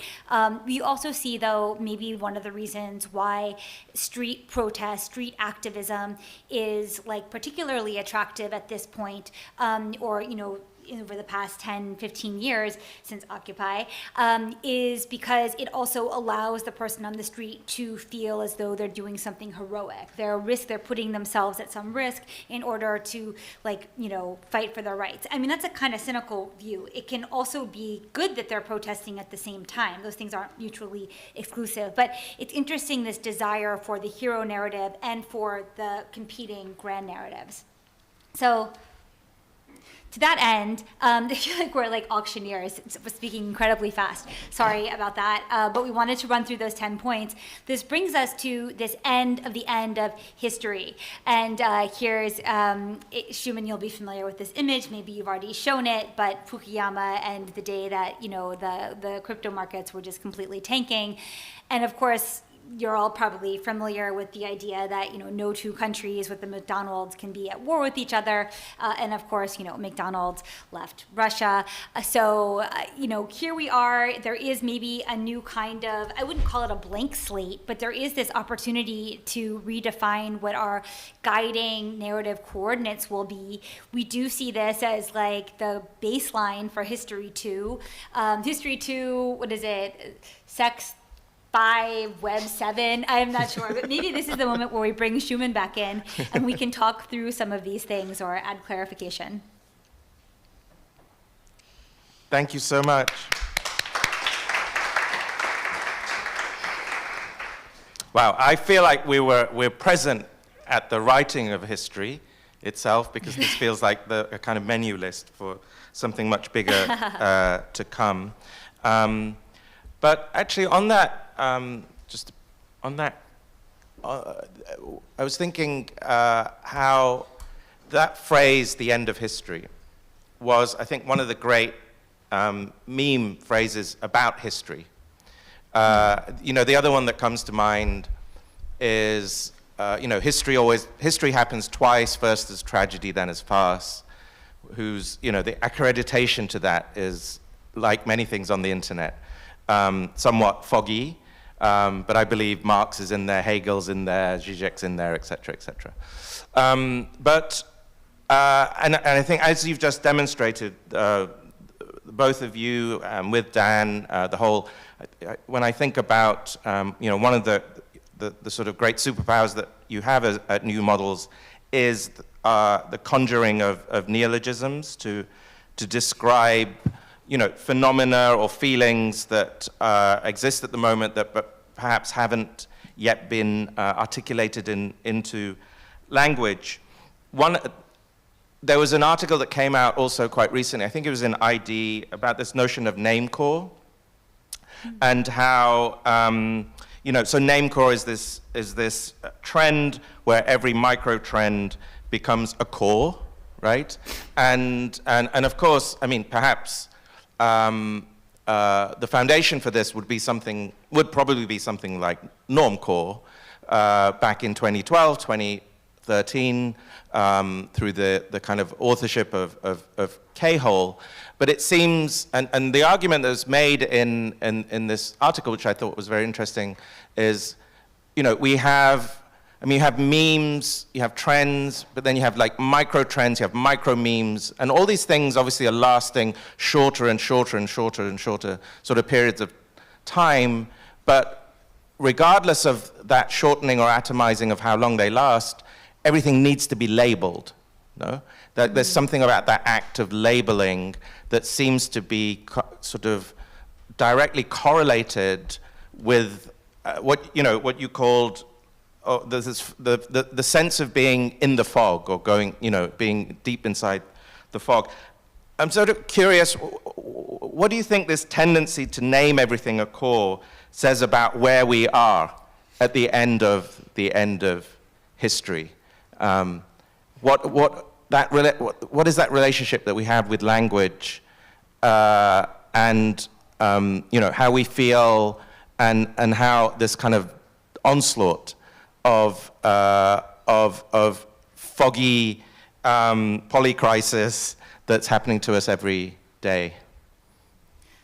My first question is, I wonder to what degree this is true in other languages, and I wonder how much it is happening predominantly in the English language. I wonder if this is also happening in German, or if it's happening in Ukrainian, or Russian. But I also see language as a place to form community. It's like the simplest, most immediate way to form an in-group is to have a shared term. And I wonder if the name calling is like, naming, not name calling, name core, is an attempt to create identity and community over a certain understanding of a phenomenon. What would you think? In the music world, because this has been kind of going on for, I don't know, over a decade. I remember even when Witch House first came about, it was kind of, there's a lot of dispute over the name, what it would be called, and if it even should be named. I remember a conversation, over Gmail 12 years ago, where we were talking about, with music and with underground sort of niche cultures, as soon as you name something, it begins to die. Right. Because naming it essentially enables it to be turned into a product. It sort of formalizes the codes and, makes it more accessible and legible to posers. And, I think actually the illegibility we're seeing now is a kind of understanding maybe of the name core phenomenon, and a collective attempt to resist being named and make it very difficult for someone to come in and attempt to formally codify the aesthetic package or the language package within it and around it. That tracks. The sort of tropification trend too, we just seeing in a lot of in many different kinds of media, I think visual and in music, just that everything, kind of started, I think, with TV tropes, the famous website collecting all of the narrative tropes and visual devices used in TV shows. I think more and more, it kind of like that model infects your brain. Like if you start watching a Netflix series, you'll see all of the, a time lock, I hate time locks. Why do they always have to put a time lock in the episode? It's you start to recognize them, and I think the illegibility is a pushing back against the ability to overdefine, to name core, to formalize, every form of cultural production you can imagine at this point. Thank you. And my last, but also very important question, when will HSTRY2, the movie, be out? And who, is Julia Fox lead character? Can you give anything away about this? First of all, we're all living it right now, and director of photography, everyone with an iPhone. I think. And everyone's the main character, obviously. Yeah. Yeah, of course. Exactly. Of course. I mean, there should be actually like near future speculative, like it's not even science fiction anymore, just hard near future historical fiction. That's not too much of a oxymoron. I still think we just need the trailer. Like, we just need the trailer, and that's it. I don't think you need full movies anymore. You just need trailers. Just need a really good trailer. Yeah, a really good trailer. Extended trailer. Near future historical fiction. Yeah. Okay, but the trailer too, yeah. Hey, Carly, Julian, thank you so much for that incredible tour through the end of history, but also through your brains, which is one of my favorite places to hang out. We've got a few more guests that I've got to kind of work through, but thank you so much and have a wonderful afternoon. So please thank Julian and Carly. Okay. Thank you. Bye. Okay, so the word Balenciaga has come up a few times already today, and we're gonna kind of hit it head on, as it were, now. The Fall/Winter 2022 show occurred the same week that Putin invaded Ukraine last February. And Balenciaga's models, and actually Daniel showed a clip of this in his presentation, they traipsed through a snow-filled reverse panopticon. And it reminded me of billionaires as refugees. And the only things that they were able to escape with were their piercing Balenciaga heels and wraparound glasses. And there's something so acute about what Balenciaga has, under the direction of Demna, has been doing for the last few years. It seems to evoke many grand ideas as well as, of course, immense profits. Why does Balenciaga's baggy, skin-tight, gothcore feel so today? Is it because doom scrolling is the sexiest, most fun thing you can do together alone? Is Balenciaga changing? Is it history as irony-drenched sincerity? So to help us try and decode some of these codes is Charlie Robin Jones. Charlie writes a fantastic column for Flash Art, which nominally focuses on a different fashion designer each time, but it's really a kind of pretext, I think, to talk about much wider obsessions that he has, and also kind of textures of today. Charlie's worked with and for many notable magazines, such as Dazed, 032C, Real Review, and he's been teaching alongside one of the intermediate units here. And so please will you welcome Charlie Robin Jones. Thank you. Amazing, thanks guys. Is that too loud? No, it's all right. Yeah, so first of all, thanks everyone for being here, and a huge thanks to Shumon for booking such an amazing day and for allowing me to be part of it. Thanks so much to Manager for controlling and coordinating everything here, and see all the tech team. So thanks a lot, guys. And also, like, thanks so much to previous guests. I thought, like, incredible thinking through this, and fascinating to see how these kind of like things can weave in and out of each other. Ooh, I'm gonna just set the timer going so I don't talk for too long. Start. Okay, so I guess that the beginning bit, actually final thank you, is for Flash Art, to my editors there, Gia Politti and Eleonora Milani, who commissioned the piece that this talk is a kind of like continuation of, kind of remake of, readaptation of, so it's in all good bookstores. You should all go out and pick it up now.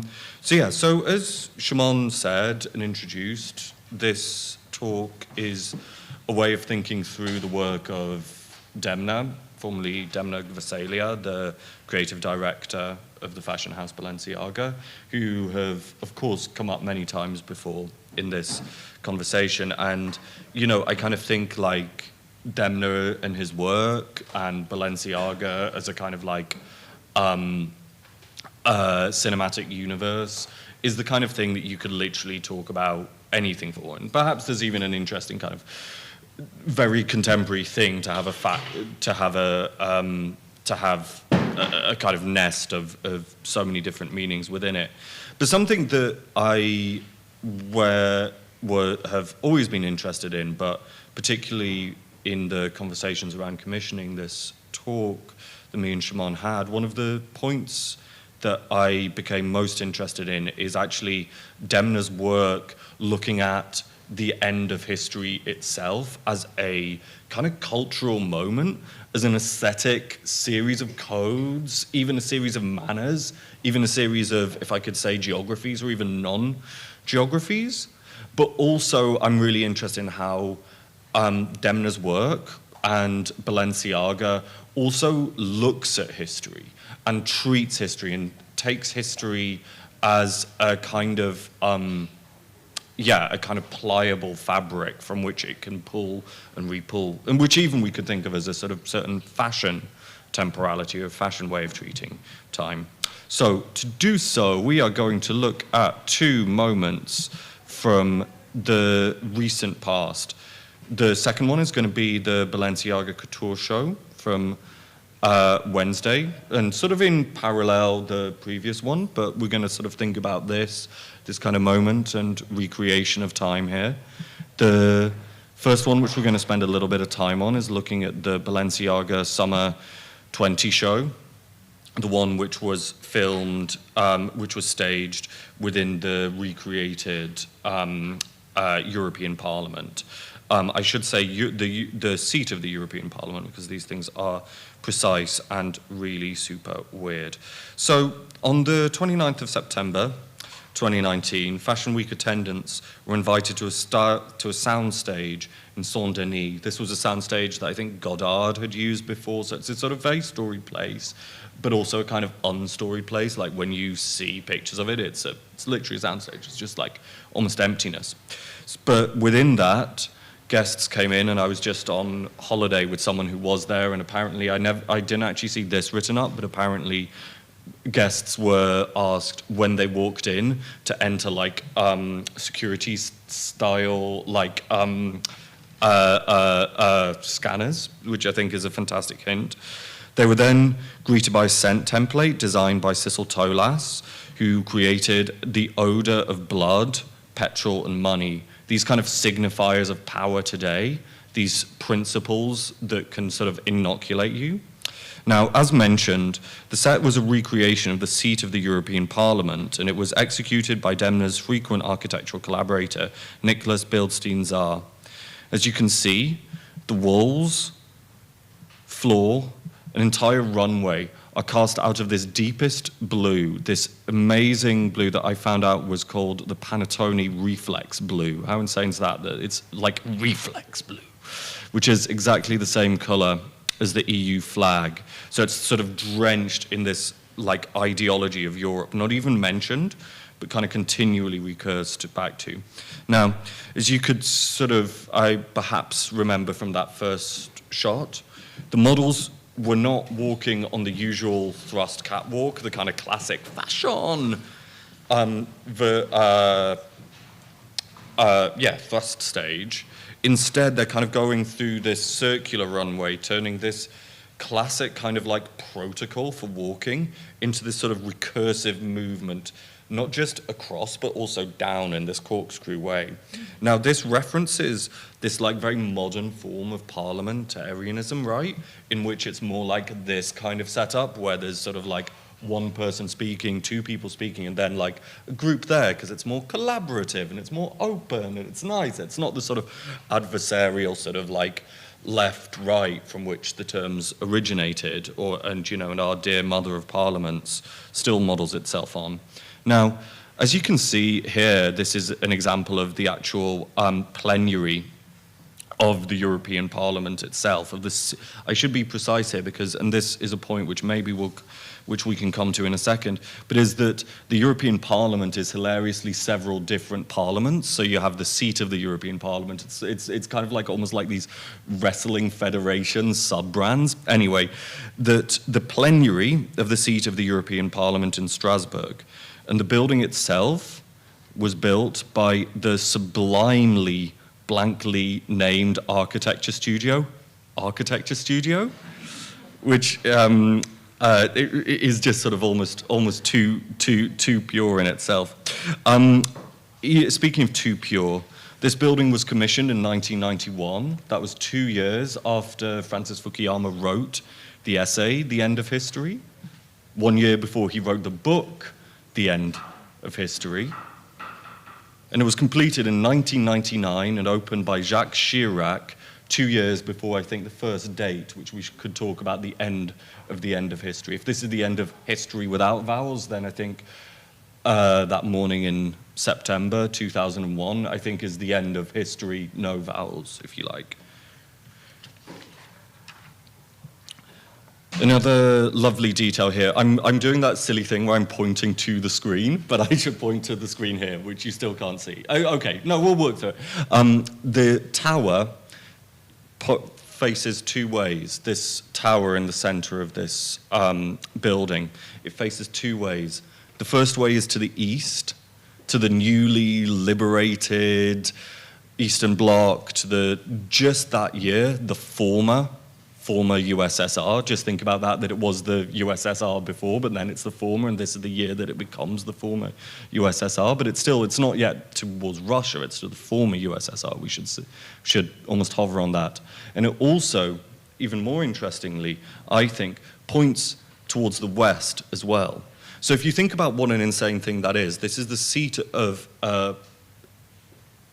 power in itself, and the seat of a geographically defined power.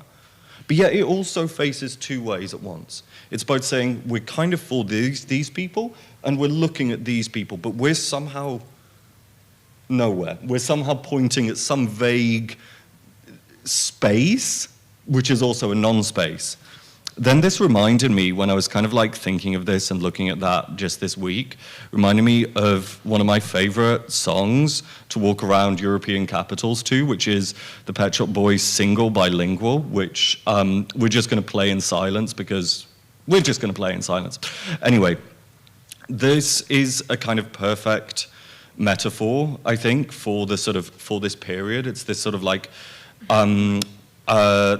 moment in 1996 when Neil Tennant reboots his satire of arch 80s toxic capitalism into this hyper end of history, this hyper bureaucrat idea of pure, complete, and endless European community there. In fact, in one point, he sings the most perfect line I can think of to sum up this simultaneous non-space and non-time, in which he sings, "They call it a community, but I like to think of it as home." So I, being non-leaf fashion journalist, will begin to look at these outfits here and start to think about like where else they might rhyme to. And then Demna Gvasalia, being very, very, very much a fashion designer, I think we can then sort of like start to look again at the Balenciaga show that was presented in 2019. Obviously that sort of like last glimmer before COVID, but imagining 2020.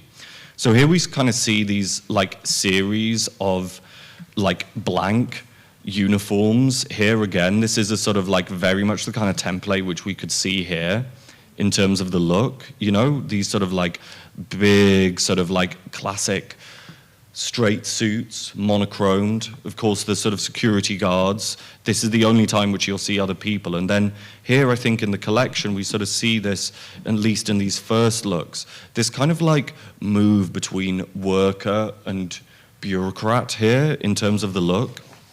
Then I think what's interesting is that then we start to dig deeper into the show itself, and you start to see these kind of like, these like further examples of what ultra power dressing actually is, you know, in these sort of like very kind of like dropped hemlines, these kind of like signatures of power to put out there. You're powerful because you've got big arms. You're powerful because your sleeves drop right down to your wrists, to below your wrists into your hands.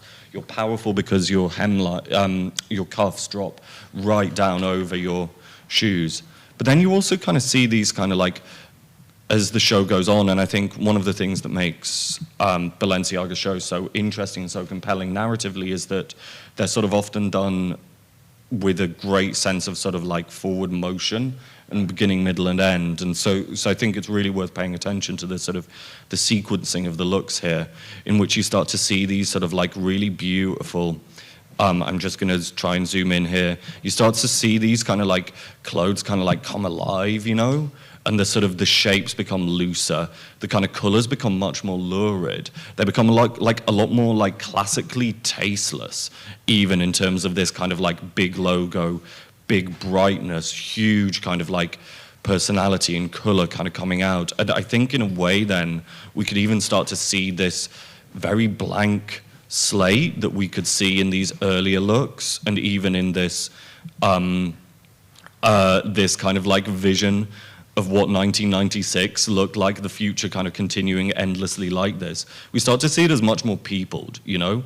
I kind of think of this as like a plaza, an internal plaza space that slowly actually starts to have human beings sitting within this. And you start to have ideas of power and playing with history and playing with what the very fabric and space of this could actually look like and could actually represent some kind of a speaking through history almost. Now, as promised, the second thing that I'd really like to look at, and I'm aware, like, actually, how are we for time? Yeah, we're doing, anyway, we're doing okay. But I will still try and zoom through to this next part, which is to look at the couture show. Now, the Balenciaga atelier, or actually the story of Balenciaga as a brand is super interesting because it kind of like was rooted incredibly intensely in this atelier, which you can see here, the atelier on 10 Avenue Georges V, this kind of like iconic space in which the original Balenciaga, Cristobal Balenciaga, would execute his creations. But then this space, which was kind of so synonymous with not just obviously Balenciaga, but with fashion itself. This is the sort of like very center of it. You know, Balenciaga was like known as the master of us all, known as the kind of like greatest that there ever is, a real sort of goat in that time. But then this space is essentially like left deserted, like these spaces which would be sort of so perfectly silenced for their clients. This space was just kind of like left to rubble and just left to sort of like kind of like blocked off, even as the brand, and in this strange way that fashion brands can be bought and sold and populated and repopulated, yet the actual space just kind of like is like behind closed doors, like this abandoned building. It's quite incredible. What's I think even more interesting is that as well as just, I mean, it's interesting that such a space would just be allowed to just be like, close the doors. But what's so fascinating, I think, as an aesthetic choice and as a creative choice is that Demna, with his collaborators, decided to stage not just the show there, but also incorporate not just the original fittings, which you can see here, but also somehow some of the residue and some of the rubble, some of the dust was allowed to be there for this first show, which I think is like such a fascinating and powerful kind of idea of staging of history, not just as occasion, but as process. But I think that oh, crikey, I'm aware of time now, so let's jump into the show. Thank you, Shumon, thank you very much. So now I'm just gonna have to speed run through this. But basically, the show on Wednesday now was presented at the same showroom that the first couture show was, and all of these couture shows. But this time, they focused less on these iconic recreations of old Cristobal Balenciaga gowns, but more on, I think, really interestingly, on the material and the material realization of the gowns. So Cristobal Balenciaga made this fabric called gazar. He made it in collaboration with a Swiss silk house who worked out a way of double stitching silk to be able to create these sort of fantastic, pliable, eternal volumes that literally couldn't be built without any other fabric. You had to build it from this thing that you had to make yourself. And then Dominic Vasalia, for this collection, decides to use this new kind of neoprene, which is a sort of very signifier of newness. But he builds a new one with a Japanese mill that uses a certain technique of recreating this rubber, which I think is a really interesting point if we can think about how actual newness can exist, and how newness can exist through inspiration and through retelling or reinscribing the old ideas of fabric innovation, the old ideas of a material which has to be created and must be rebuilt anew, but that can also be something which you're speaking in dialogue and through the past in this really fascinating way. Now I'm just going to speed run through the last few pictures. So you you see this temporal process that he spoke about with Vogue, where he says that that he wanted to create a new future, and he intended this very much as something which would begin in the future and then pull through to the past so it's sort of, so as the time goes on, you have the other time going on at the same time in this sort of wonderful kind of almost corkscrew motion, I think, there. And then I'll just sort of zoom through these. Here we see Dua Lipa, here we see Bella Hadid, and you see again this kind of recursive, this sort of drawing through of history into the past. There's Nicole Kidman in this fantastic show there, there's Naomi. And then with this final look, you kind of see a kind of recreation materially manifested today of something that looks self-consciously of something from even deeper than Cristobal, even further into the panniers and the crinolines of yesteryear and many centuries before. And I think that this is a moment which perhaps we can think about as we talk about the end of history, and as we talk about the long lag of these boomer ideas, which or of these inherited ideas, which we could say from the 90s of this generation who sort of believed that everything was over. And now we can even see that as a moment and as another moment for us to sort of sit with and pull through.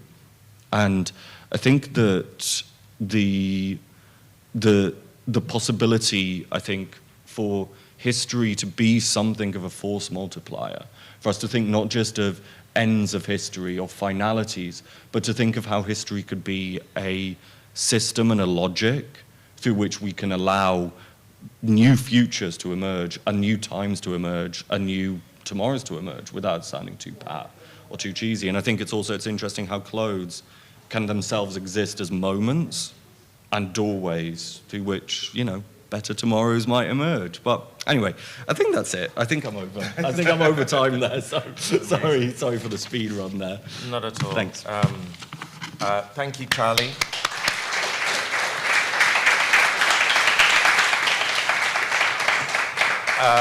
Again, there are so many kind of things I would want to pick up on, but we, like history itself, we have to keep moving. But no, it was that was beautiful, and I guess it's an ongoing conversation. I think the three of us have with Daniel, yourself, and myself about the kind of strangely powerful role that fashion plays in somehow being sometimes, not always, but sometimes, and now does feel like a moment, where it's like the prime venue to sort of understand many other things that are happening at the same. It's not always the case, no, but now does seem to, particularly, and I guess, you know, Daniel pulling up the description of Balenciaga being more of a platform. You know, if you think about platforms, if you think about protocols, if you think about infrastructures, if we think about, I mean, these really are, you know, the sort of the true engines of power and sort of future history making, it seems to me. And so that notion of, you know,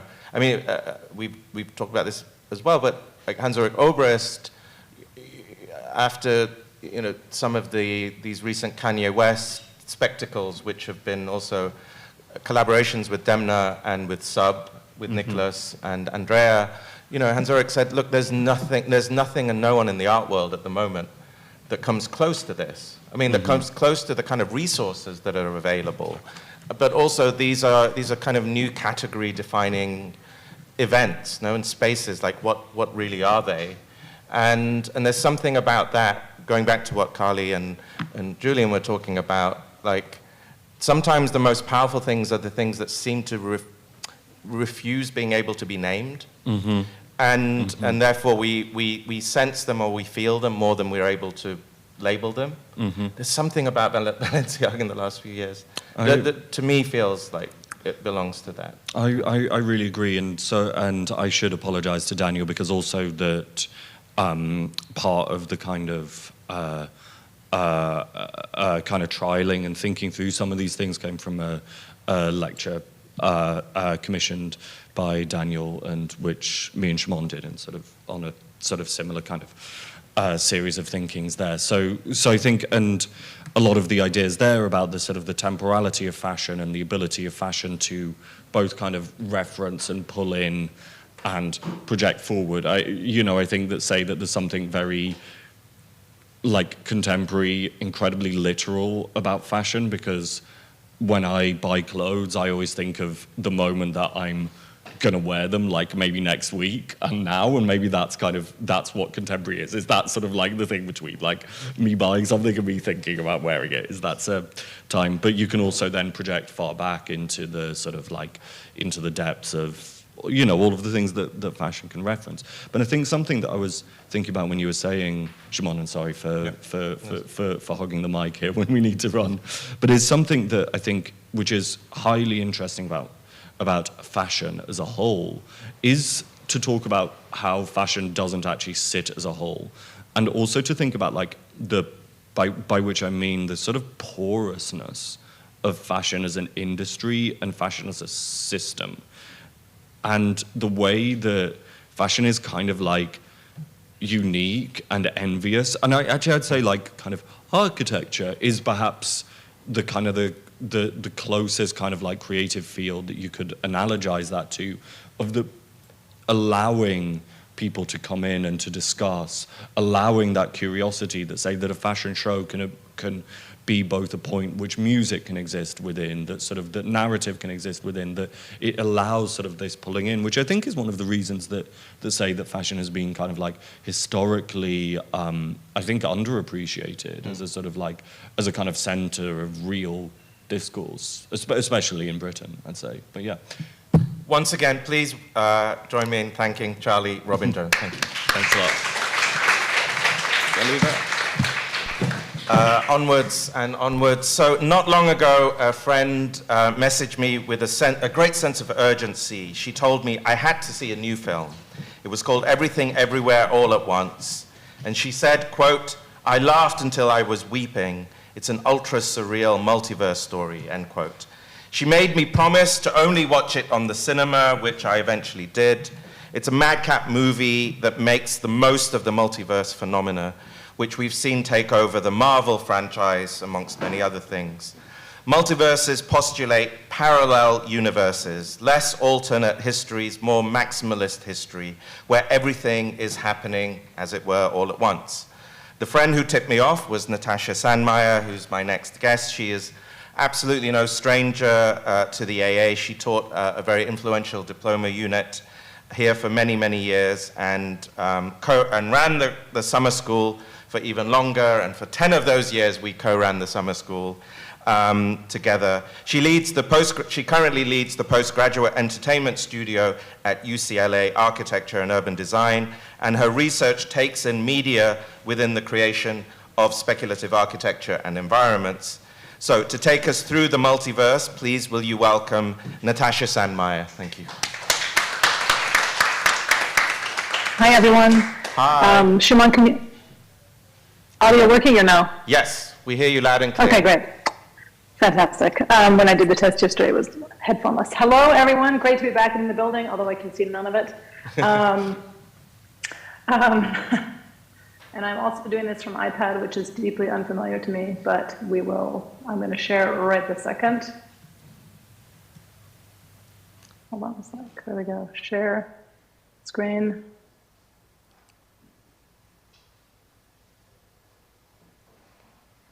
Yes. Oh, okay, great.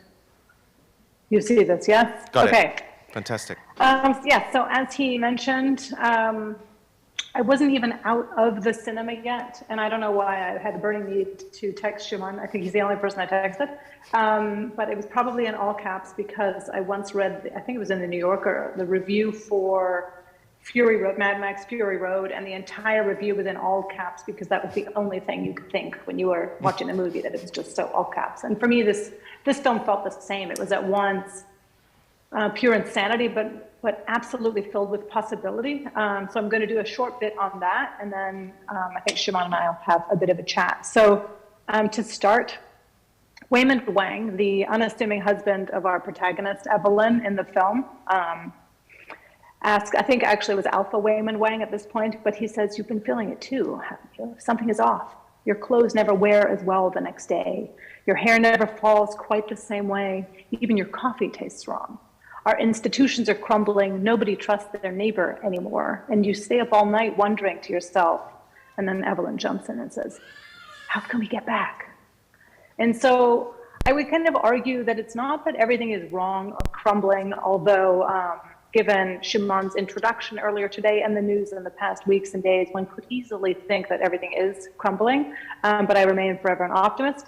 But I think for the first time, what's happening at a kind of societal level is that we are living in realities that we actively know are different from the realities of our neighbors and the realities they are experiencing. And so if one of our neighbors reads The Guardian and the other reads The Telegraph and the third reads The Mirror, we are all experiencing different narratives. And as a kind of consequence of that, we're experiencing different worlds. And so I think that's also where we are at the moment, very deeply kind of in this kind of space of multiple worlds, multiple realities. And so I think that's also one of the reasons why the multiverse has become such a kind of dominant, prevalent form of narrative making today. And so, yeah, I mentioned 3 newspapers, although I think for most of us in the UK, certainly, and I'm currently in Spain, but I'm living in Los Angeles, where the United States is definitely living in a kind of two-sided world, whether it's a politically a left or a right, or whether it's a kind of societal or social one, a right and a wrong. And I think over the past few decades, with the absolute penetration and proliferation of social media, on the one hand, we always hear the phrase, oh, we're more connected than ever before. But we're more connected to a much smaller, much more closely knit group of people with whom we, for the most part, share all of our interests, our likes, and our dislikes. And for decades prior to that, we could be friends with neighbors without knowing their politics. Now we know what people like, we know what people watch, we know if they just finished the last 2 episodes of Stranger Things, and we know who they support politically because we're all today closer than ever before. And yet, by virtue of that, we're also growing further and further apart as we slowly cut off those who we can no longer be connected with because their likes and dislikes are so different from ours.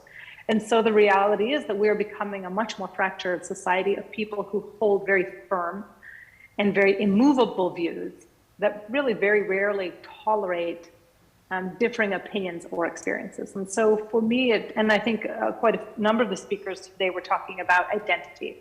And I really feel we're the kind of moment in time where we're in a very real kind of form of identity crisis at personal, social, and national levels, which I think is ironic considering we are inundated daily with content about everyone's identities, their beliefs and their affinities at the personal, social, and national level.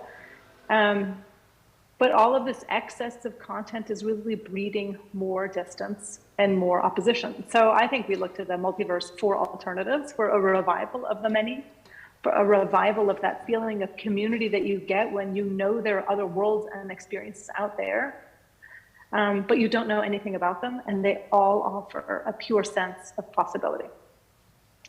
And I think that kind of splintering of realities, in a sense, starts really in primary school when we're taught that history is a kind of collection of facts, right? Reality is this, history is this, and therefore history and reality are kind of the same in primary school. And that kind of concept is presented again through facts and through information. And so reality is flat and determined. It is this thing. It is this collection of things put on the wall, learn them. This is where we are, where we came from. It just is. It's based on facts. It's like 2 + 2. When you ask why does it equal 4, the answer is it just is. And so therefore it is true. But facts and reality are very, very different things, very different constructs. And truth and reality and histories are delivered often without the acknowledgement that history really is a constructed narrative, one that changes as we learn more about events or artifacts, and one that I think really changes as we discover our own identities, our own politics, our own understanding of the world, and how that then upends those outdated narratives. And I think that's also been happening more than ever in the last few years. And so what we understand of as truth, of history, of reality, is really an unbelievably constructed narrative. And for me, that really took a long time to kind of get my head around. In part because in 2016, when Donald Trump used the term fake news, we were all understandably, I think, collectively outraged. He was dismissing, wholly credible news sources as ones that were disseminating fake news. And I think what was really unbelievably strategic and unbelievably destructive was that by delegitimizing news, and in many cases facts, as fake, he gave rise to an alternate universe in which nothing is true. And so at the extreme, that's led to the kind of rise of truly bizarre and often destructive narratives like those, but not limited to QAnon. And I think what happens now is that oddly we'll believe anything if we're told a thing is true often enough. And conversely, it's much easier now to see doubt in our understanding of reality by declaring something as untrue.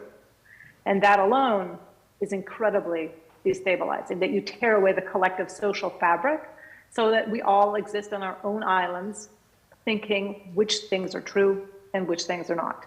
And so in that sense, then we are all in some way experiencing our own individual uncompromising realities. So I like to argue, I think I made this ridiculous, what do you call it?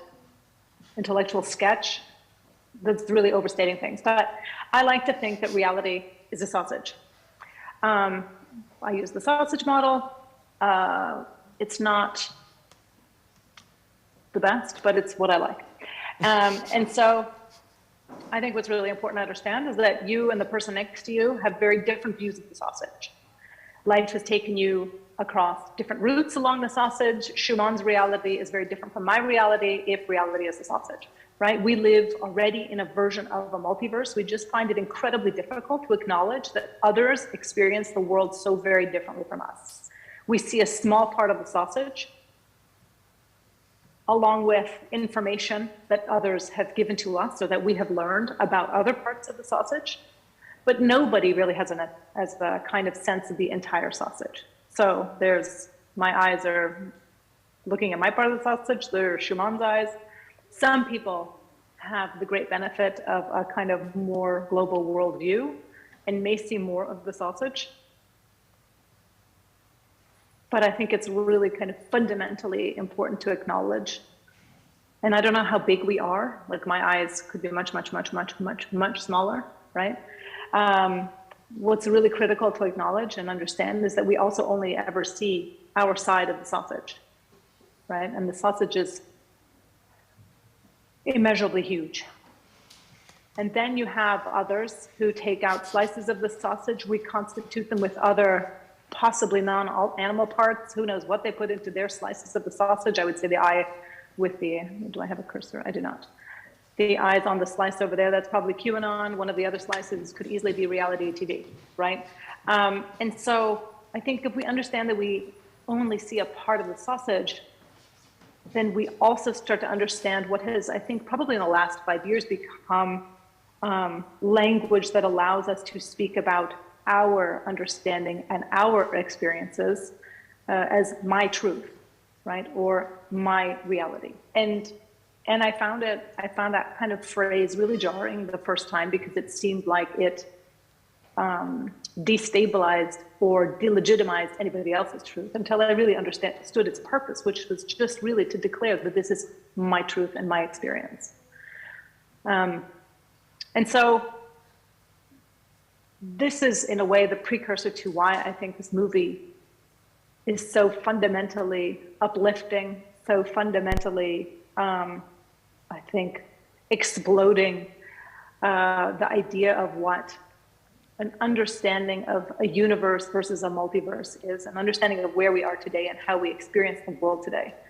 And where I've always thought the kind of sausage was a useful way to see my place in the world relative to someone else's, I think what the film does is leaps and bounds more advanced and more complex. It takes the sausage, I think it purees it, it deep fries it, it picks it apart, and then it reconstitutes it back again into a living, breathing animal in a kind of never-ending loop of the craziest meat processing plant ever. That's what the film is, and if you haven't seen it, please go see it. But I think it's pure possibility. So I'm just gonna play, I don't know if we'll have sound. We tested it yesterday and it didn't really work, but I'm gonna play the trailer. Was that very loud? We have sound. Was that insanely loud? It was insanely loud, but we liked it. Yeah, for me too. Okay. Okay. Okay, I'm gonna play.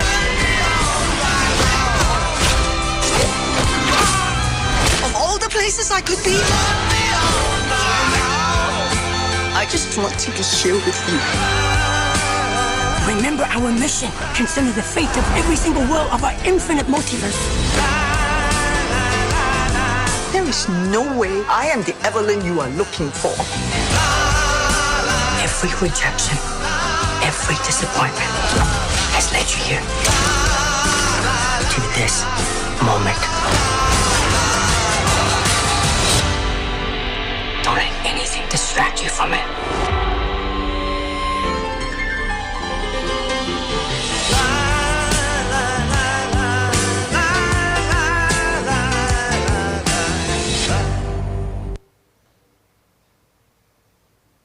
Okay, so for me, the film, I left the film as I texted to Shumon, you know, kind of, my shirt was wet from weeping because I was laughing so hard. But I think for the next few hours, all I kept saying was, "This is insane. This is crazy. You can do anything. It is pure possibility." And so, where I think the multiverse for some becomes anxiety-inducing or a place filled with fear, I think for me, it kind of embodies a way to think about where you are on your own timeline as infinitely changeable, in a sense, to kind of escape today's narrow view of the world as two-sided or as oppositional, that it's a this or a that. Rather, it really is what the film is doing. It is everything and I think when you watch it, you leave the cinema filled with that kind of possibility because it is pure insanity. And so, but it's also like really a film about identity. Sorry. And I had done this slide for, I don't know, something years and years ago. So during the summer schools that I ran partly with Shumon and then afterwards for many years longer, 2001 to 2018. I think this is kind of an almost comprehensive list of the kinds of people we brought to the AA for the summer school. And again, Shumon has continued to bring so many more today and in recent years. And again, it opens up that possibility of what we as architects have the agency and ability to do. And I think what's really interesting about not only this list, this doesn't even speak to the kind of speakers that Shumon brought in through the format event, but this is just the teaching staff that we hired to teach the summer school. And so for me, again, the idea of what an architect is or what a kind of creative is everything and the multiverse offers that, because as an architect you have, and of course I'm speaking super generalist, as a super generalist and with absolute broad strokes. But I think what the great benefit of the kind of education is it's so broad and so door opening that it allows you to be architect and it allows you to think about your kind of future as a magician, media designer, social scientist, and artist.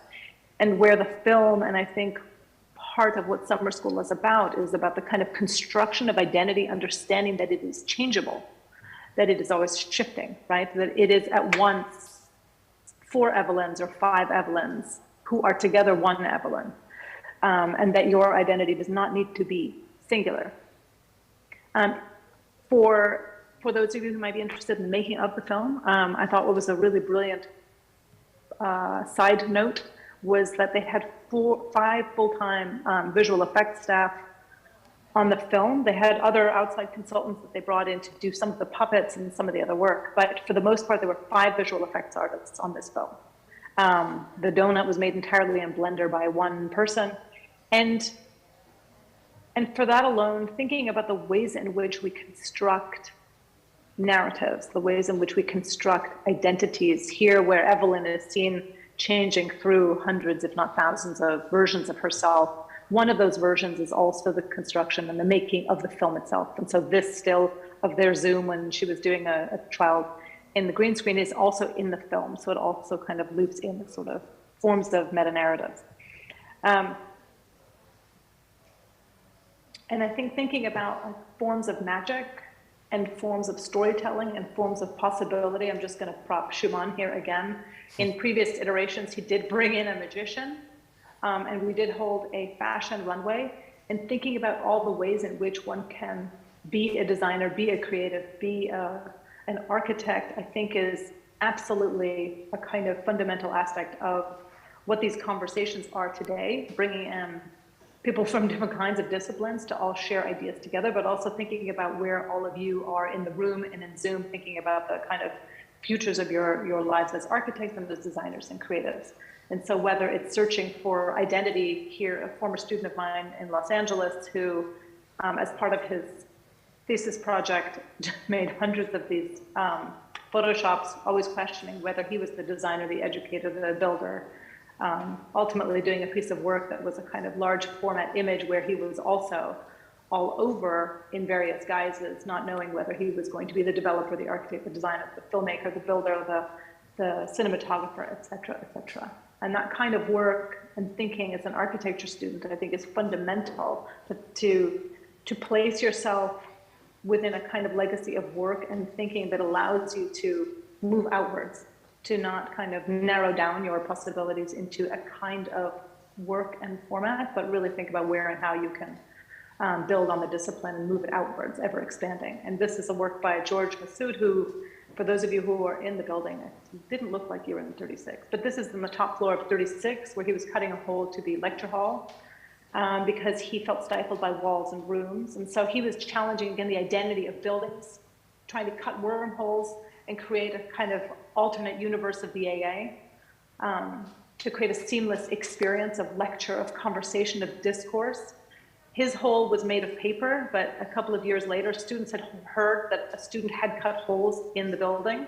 And so they did cut actual holes in the building. And so it proves that sometimes thinking up alternate universes in paper allows others to not only imagine those, but build those into a reality. And so I think where I'll end just this little piece of possibility, as I see it, is with Alpha Wayman's I guess, motivational speech to Evelyn at some point when he was trying to get her to acknowledge that she was, like Neo in the Matrix, the one. Alpha Wayman says, I see thousands of Evelyns, but I've never seen an Evelyn like you. You have so many goals you've never finished, dreams you've never followed. You're living your worst you. Every failure here branched into a success for another Evelyn in another life. Most people only have a few significant alternate life paths to choose, but here you're capable of anything because you're so bad at everything. So on that note, be bad until you're good. And thank you.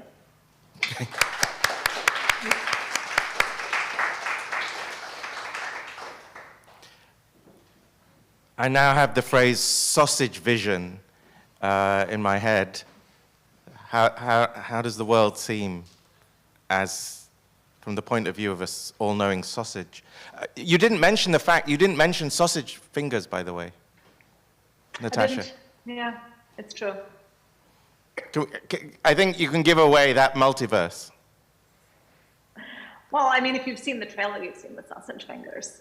But I think sausages are useful. Maybe we had that kind of, me and the Daniels and I shared a kind of sausage view of the world.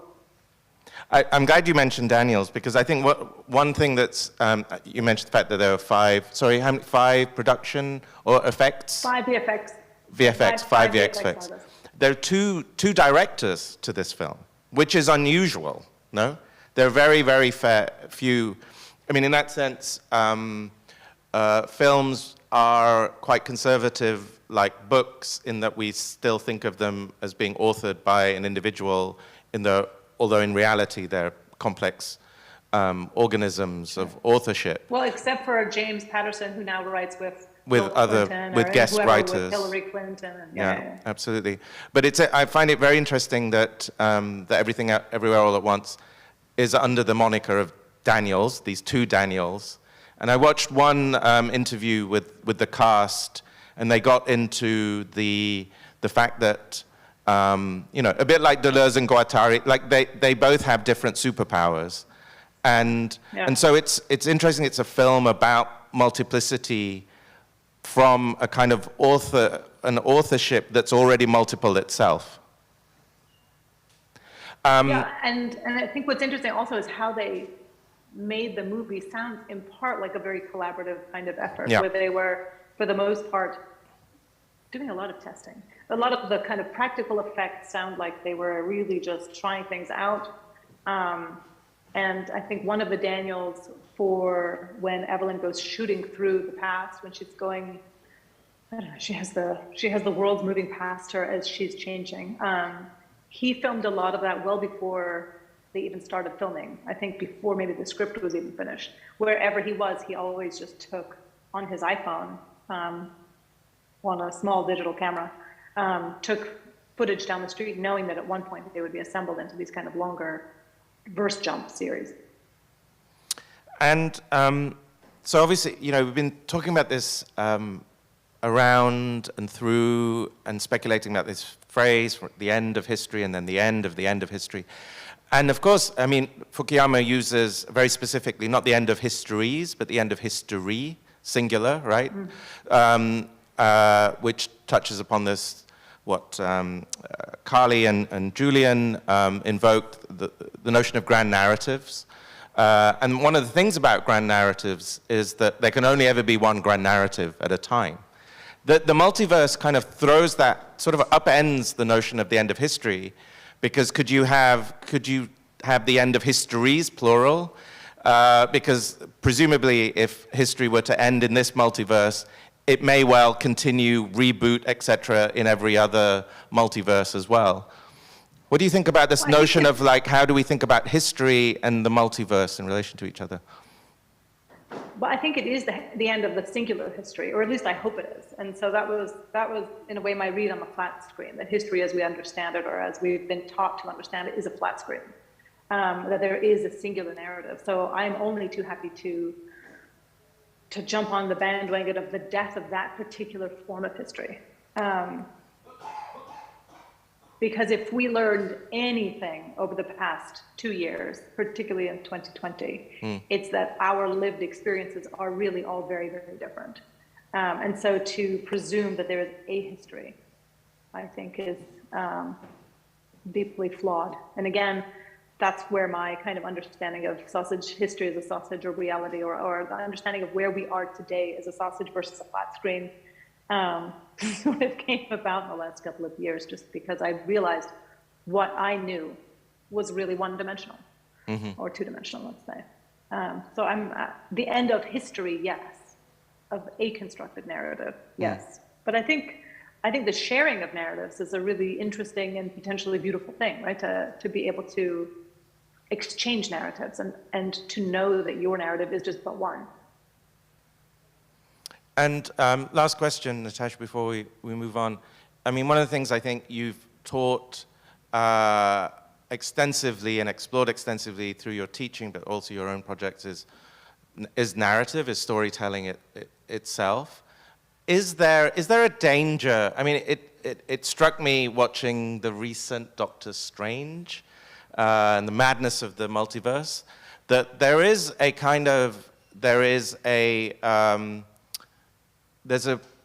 a very easy laziness to the multiverse model or mechanism, because when everything is possible, does anything matter at all?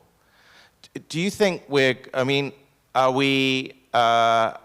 just how good do you think for storytelling is the multiverse model? Or it just depends who's telling the story, is that right? Or? I think it does depend who's telling the story. I mean, I did not see Doctor Strange because my students came back from watching it on opening night and said they didn't enjoy it at all. So then I didn't go.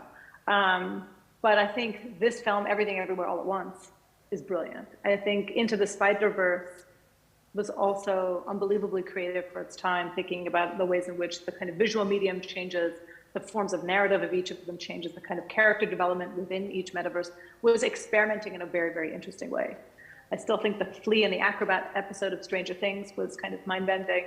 And there are moments where I think the narrative allows you to be creative in terms of establishing a kind of baseline of where you are relative to another place or space, whether that's a mental space or a visual realm or whatever.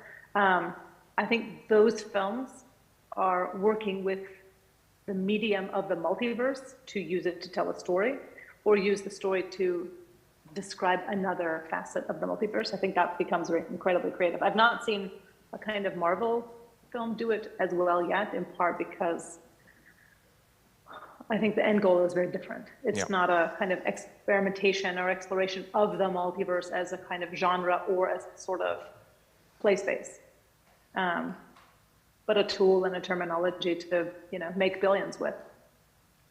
I mean, it's very much a kind of IP extractivism, I think. Natasha, we have to move on to our last guest, but huge thanks for Zooming in. Hope to see you next week. Will you please join me in thanking Natasha Sandmeier and her sausage theory?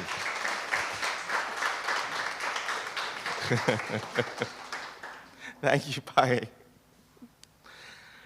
Okay, guys. Our very last guest today, so as a way to introduce Sebastian Clark. One of the most established ways we travel through multiverses is the act of reading. Books are portable worlds. Much has been said about the end of books in the age of screen, but the numbers speak for themselves. Kindle sales plateaued a few years ago, and book sales rocketed during the pandemic. Maybe the end of books is like the end of painting. It's one of the core narratives that testify to how enduring these media actually are. Sebastian Clark is the founder of Isolarii, a media company that began with a series of diminutive books.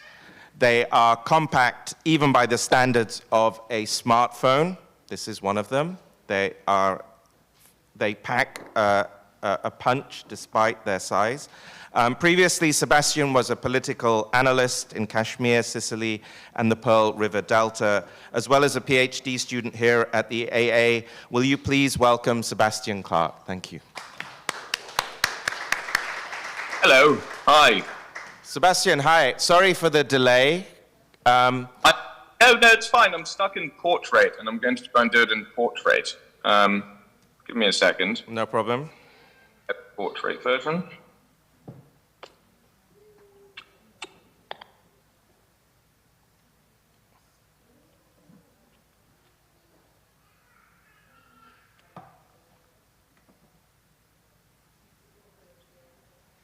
Hey.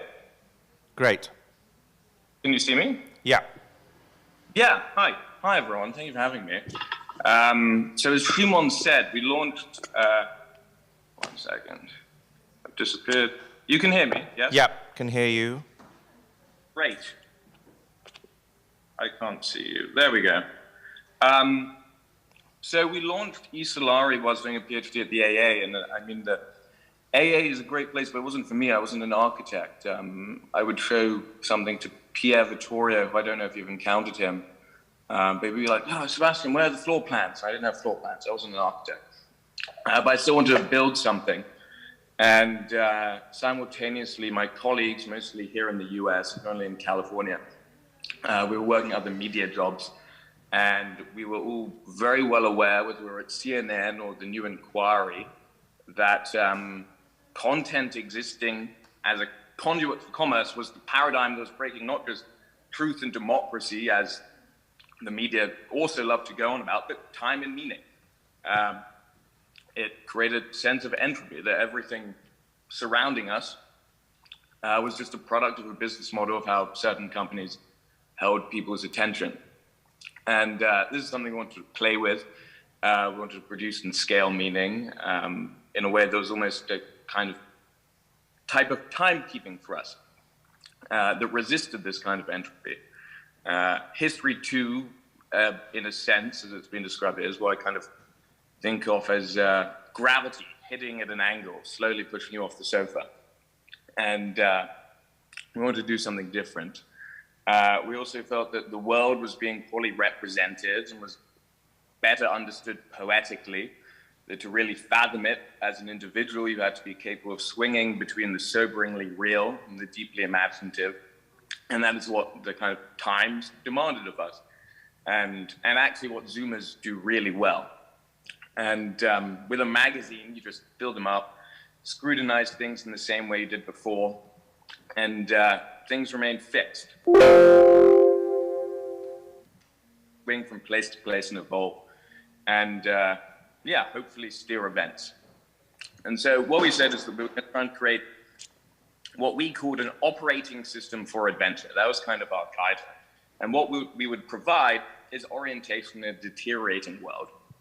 Deteriorating because from the get-go, we wanted to acknowledge that the world was screwed. That was the context. That's the horizon that we all share, and you can't sugarcoat the atmosphere. So we reached out to the people that we really wanted to work with and said we're going to start with something really very small. We wanted you to produce the necessary bare minimum to make sense of what is happening today. And so we sort of put it in a kind of metaphorical frame and said, make an island, a sort of kind of contained condition which can give way to an archipelago that we can build other things on. And so we revived this old genre of book called isolarii, which literally meant island book. And in doing so, we're going to try and take culture into our own hands and build our own narrative and not be limited by lack of resources. A few things immediately came to the front. We wanted something physical, but to present it in a very digital way. Like you see us online, we try and like put everything in a very kind of contemporary interface. We almost want to present physical content as digital content and sort of play with that boundary. And so we decided to start with real physical books. And the difficulty was that traditional book publishing, you need to have a manuscript of a book basically a year before its publication. And largely because of how they're distributed. The distributors control basically a crazy time frame over which books are released and are never really responding in real time. And then about 5 years after you start selling the international rights, or within 5 years. And our aim was to really respond and maneuver immediately with content and build an international public. So to do this, we had to make our own shipping network to distribute to everyone reading directly. And that's why they're so small. This literally meant making them very, very small. And so the basis of our community was this format. And that led to a very important takeaway that publishing is not about editing grammar. It is about designing new formats that enable the circulation of ideas and emotions in new ways. And the format gives way to your methodology of doing things. It's a set of symbols and parameters that people can speak through. It's your brand in a way. And brands are a lot more than capitalistic entities. They're far more complex and predate capitalism. That's a different conversation. And so from the beginning, we were messing with scale. And the small format of our books was the basis of our capacity to scale and not really be a small press. And so we realized that making everything small can let you intimately do things in a very big way, which I'll get into.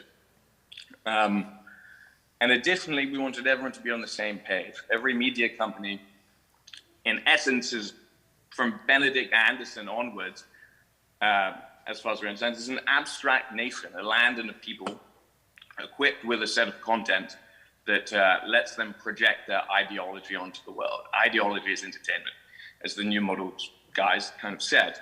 And we wanted our people to be those who embraced the unpredictable and had a willingness to transform. And that's the principle of adventure in a sense. So we said everyone had to subscribe. And what that let us do was create this kind of synchronous form of media in which everyone has a shared sense of time. All the books that we release, there's a kind of a common sense of memory, and the books which are coming kind of relate to a common sense of anticipation. Everyone knows where we are and where we're going.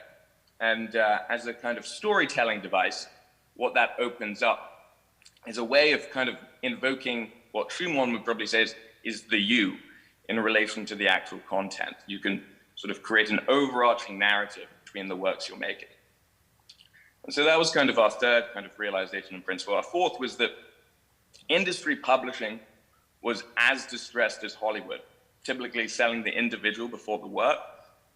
And while we wanted to sort of canonize people en route, the people that we believe represented the present, we wanted to always never forget that it was about the work. We wanted icons, not idols, which is a line we always return to. And the distinction is that an icon is an object or symbol that stands for something that is of meaning but not consuming. Idolatry, on the other hand, is basically the antiquated word for the mode of attention fixation that we call celebrity, and the economy of vanity, which is the most powerful affect there is, and really the party of culture today. So we wanted to de-emphasize the individual and really make it about these works that transport you as they arrive to you in the mail. Yeah. And so we started out in 2019, late 2019. Oh, no, sorry, late 2020, with the legendary cooking sections, with a book in which idea kind of really equaled form. It was about both salmon the color and salmon the fish. And the point of it was to start a campaign against unsustainable salmon farming worldwide. And from this little tiny object, we transformed it into, cooking sections transformed it into a show at the Tate, and we launched this campaign which reached people all over the world. This is a photo from a spearfisherman in Mexico who really took it to heart.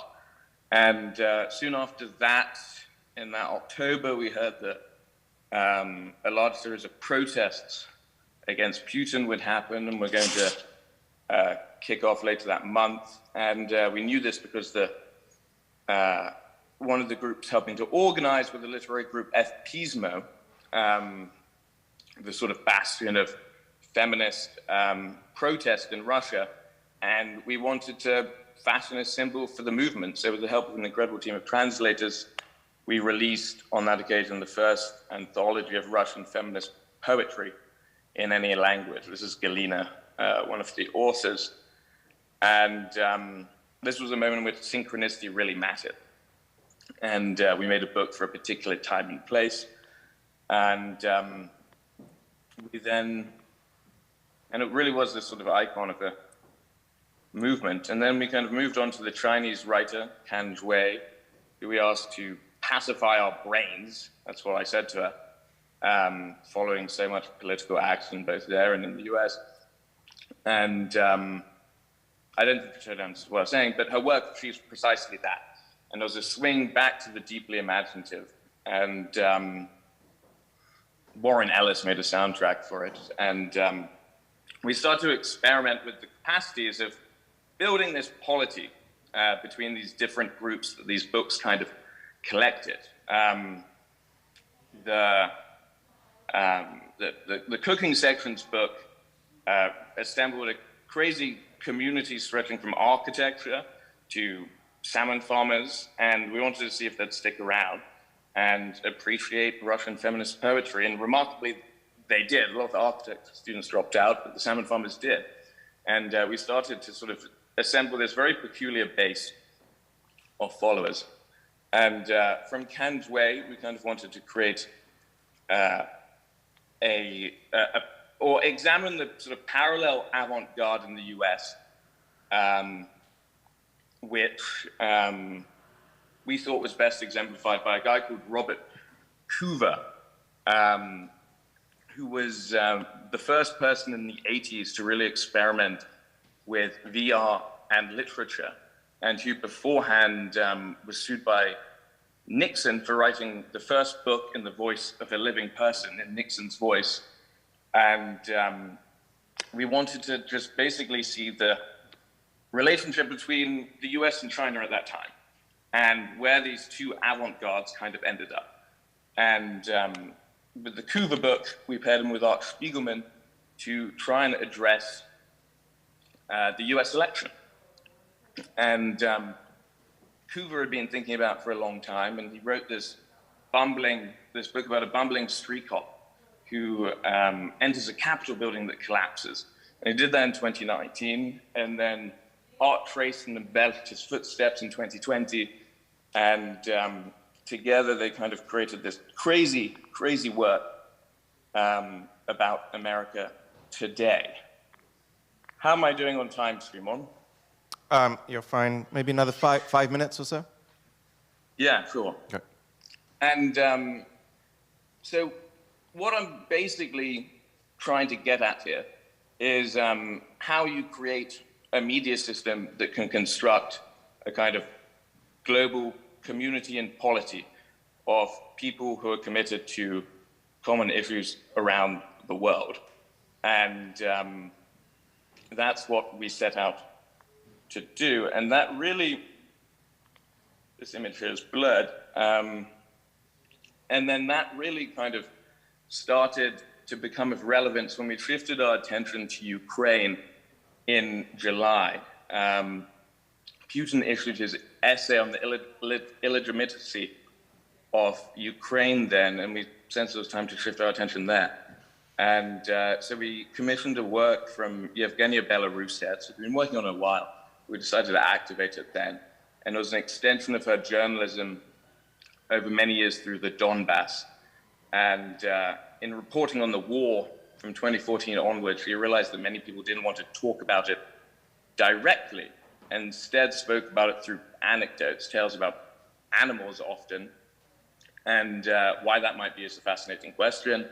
But she interviewed people and then did something that I think is unprecedented in the history of fiction. With the interviewees themselves, she fictionalized these interviews and wrote collaboratively with her subjects and developed a support network for them. So it was a kind of ethnography that for me was almost the opposite of autofiction. It was a writing of fiction with the subjects of the fiction beginning from a kind of documentary practice. And and so we released that on the same day that Sally Rooney released her second novel, and I kind of wanted it to be an initiation of a kind of anti-autofiction. Obviously, it wasn't going to compete with Sally Rooney, but we kind of wanted to put that symbolic marker there. And so we kind of moved from step to step, and that's kind of the practice. And eventually then we ended up last fall really trying to produce a pop cultural book. We wanted to return to kind of examining what America was, as we did with the coup of Spiegelman, and introduce Edouard Glissant, into that mix. He really is the great philosopher behind our project, and one we'll return to. But what Glissant proposed really was that American aesthetics stretched from the Inca to Pollock, and the Middle Passage was at its center, and that's an aesthetic tradition that has to be understood as such. And the point was a primer, was to create a primer for that, which I think we somehow communicated and led lots of people to take photos of it with their babies, which was quite like bizarre and wonderful. And will be, we kind of hope, a kind of tool into the future for that.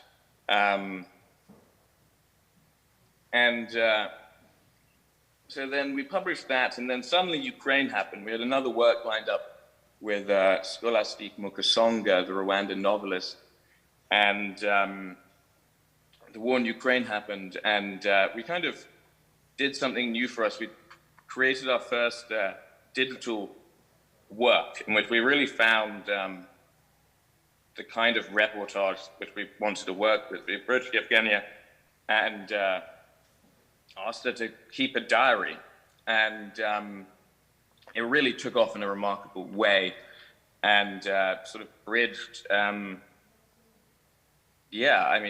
poetry and reportage, and and had a real impact. Margaret Atwood picked it up and read it, and in doing so, we kind of really created a support network which, in the spirit of Modern Animal, her previous book, let people support her subjects. And so there were numerous kind of drives to help drive the narrative, in a sense, by people donating to help people leave Donetsk and Luhansk, and they were the subjects of the story, and then she wrote about them. And it kind of really created, I think, an empowering sense for her readers.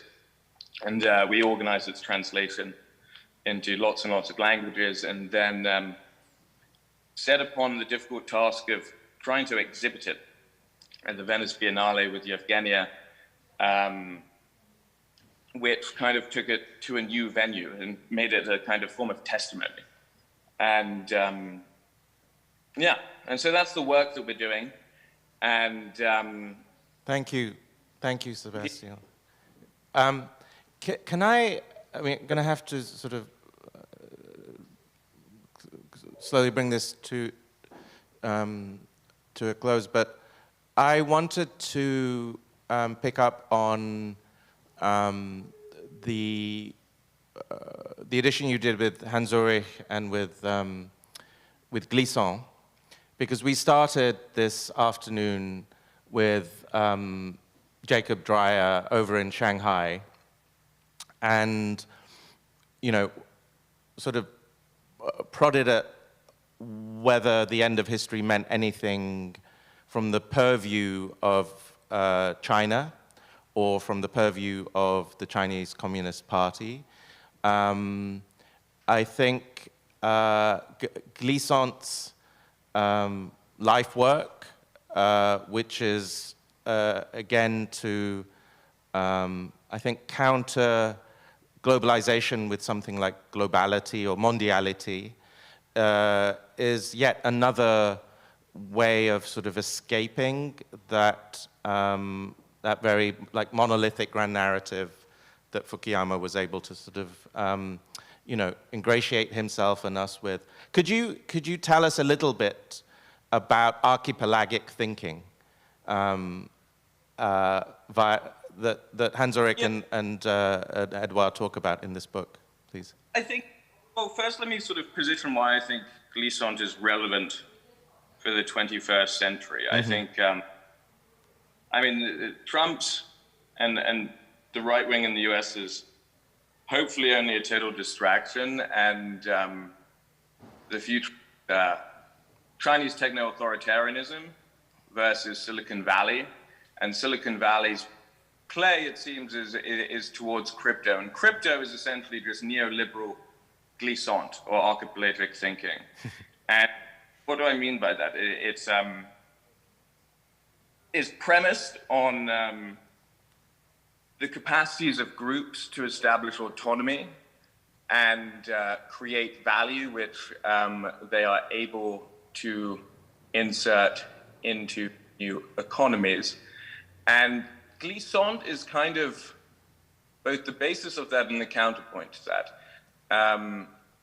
Glissant and archipelagic thinking is premised on autonomy and the capacity of people to build and sustain their own communities, but it's also one of interaction in which the movement from one place to another is met with constant transformation, and that we as individuals are capable of doing that. And does that make sense? Yeah. Sorry, it keeps cutting out. No, we hear you. And he actually wrote an essay in the 70s called Quarrel with History, in which he said, the one thing that most importantly needs to be combated is genealogy and European construction of linear time, which for him meant acknowledging that everything has multiple roots and multiple lineages. And even when there is a hole in that lineage, that hole is respected and not cut over. Thank you. Sebastian, I really appreciate you joining us. Are you in Death Valley right now? Death Valley, yeah, I'm in Zabriskie, just at Zabriskie Point. Which is really,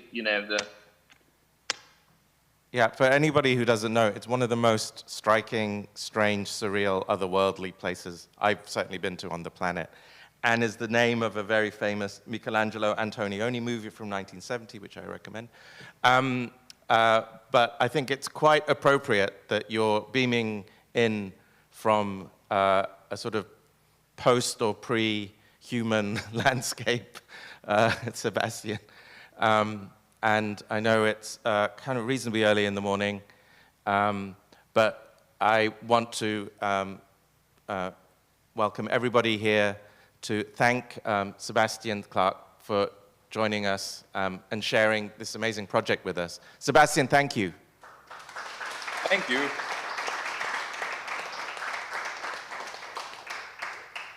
Thank you, my friend. Thank you.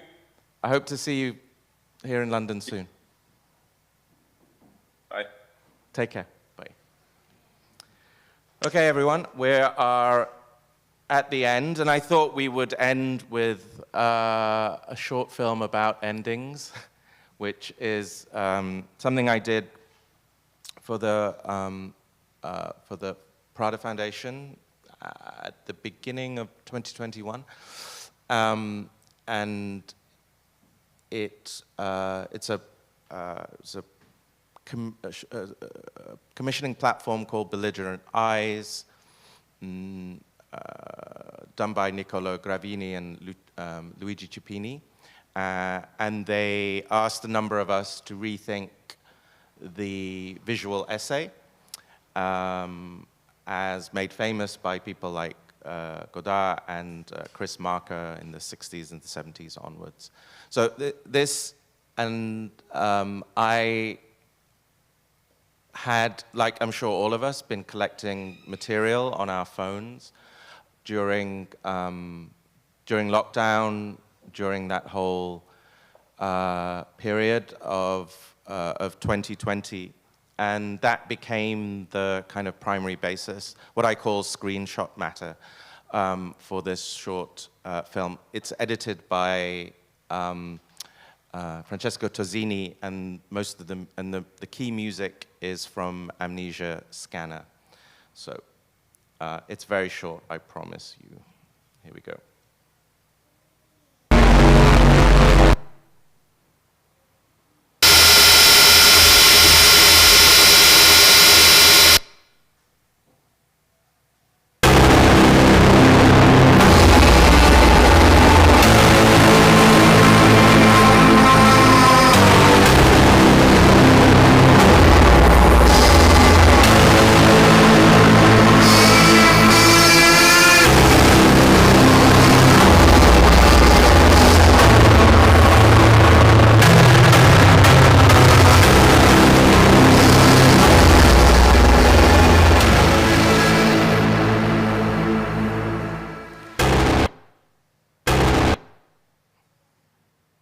Is it the end?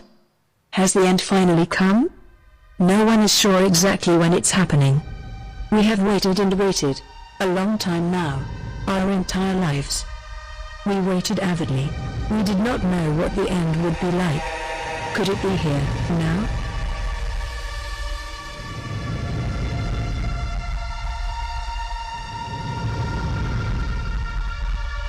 The city is emptied out. Not a soul. Mia and Abdallah can hear the birds sing for the very first time. Will they remember this day? Endings may offer the promise of salvation, redemption, even liberty. But endings are also exhausting. Mia then turns to Abdallah.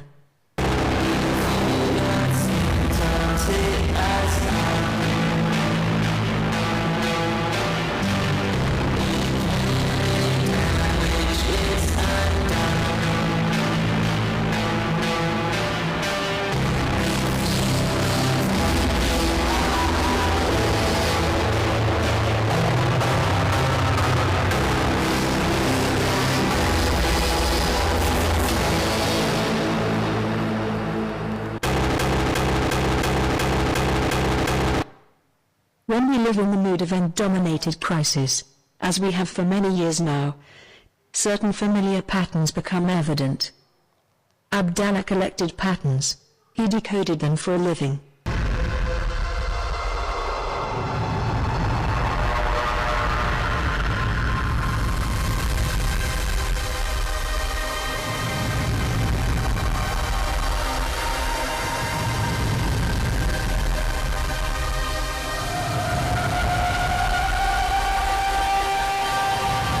We recreate the horizons we have abolished, the structures that have collapsed. And we do so in terms of the old patterns, adapting them to our new worlds. Mia looks out of the window, at the collapse of time. She tells Abdallah, "We have been everywhere and have seen everything. Life's greatest experience has ended with most of life still to be lived."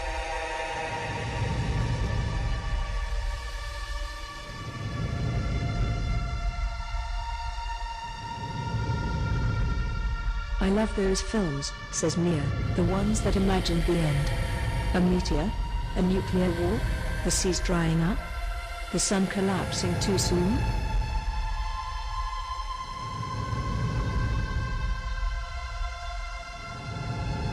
Pandemic time has made travel to the past, into one's memories, the only kind of travel that's in reach for us now. But, Abdallah says, there's never a way back. Mia wonders to herself,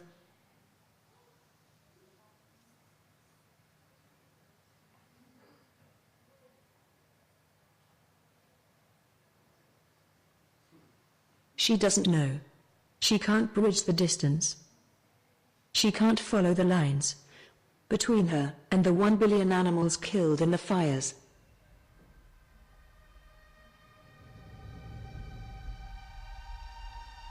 And it occurs to both Mia and Abdallah, whose love was a kind of pulsating energy, without start or finish. An organic thought blooms in their minds, lit by the screen in their hands.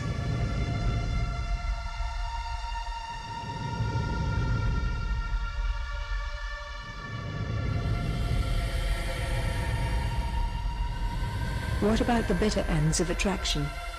Or the decline of our loved ones' minds through illness? What happens when memory no longer works, or is no longer there? Worst of all, what if memory is all that you have left? Mia and Abdullah are constantly remembering and misremembering dates and metadata. But they can't remember what happened yesterday.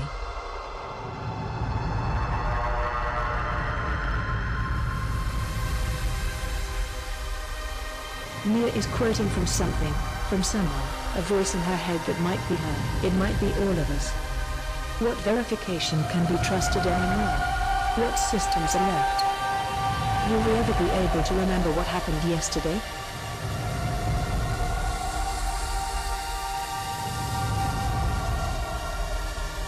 Have we come to the end? I love you. I love you back. The stars in the sky, our screens, and the night that will never end. Mia turns to Abdallah and whispers the words. Suddenly they're sleepy. They lie down on the floor, 100 stories in the sky, and close their eyes. They sleep, and that's that. They are the last.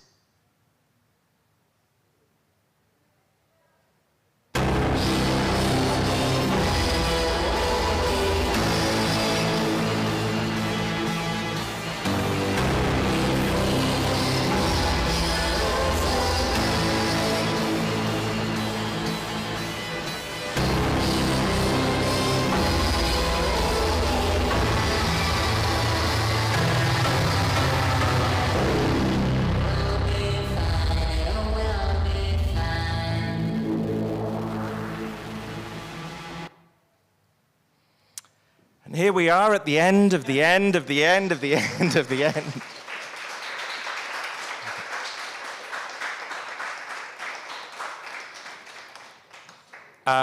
Once I distinctly need us to give a huge round of applause to Ben and Thomas, who's not here, but spiritually may be.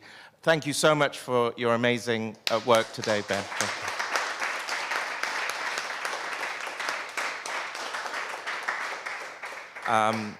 I need to thank all our guests, the ones who are near, who are far, Daniel and Charlie from here, and everybody that's everywhere else, from Death Valley to Spain, Rotterdam, Berlin, the metaverse, obviously.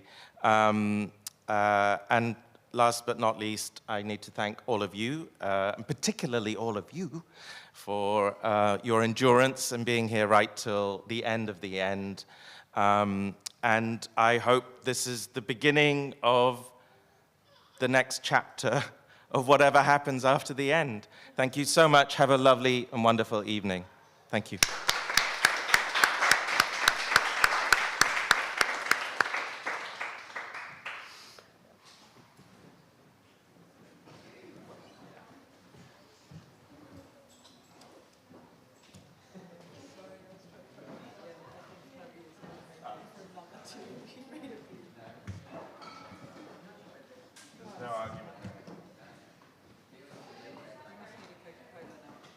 I've been sipping my way through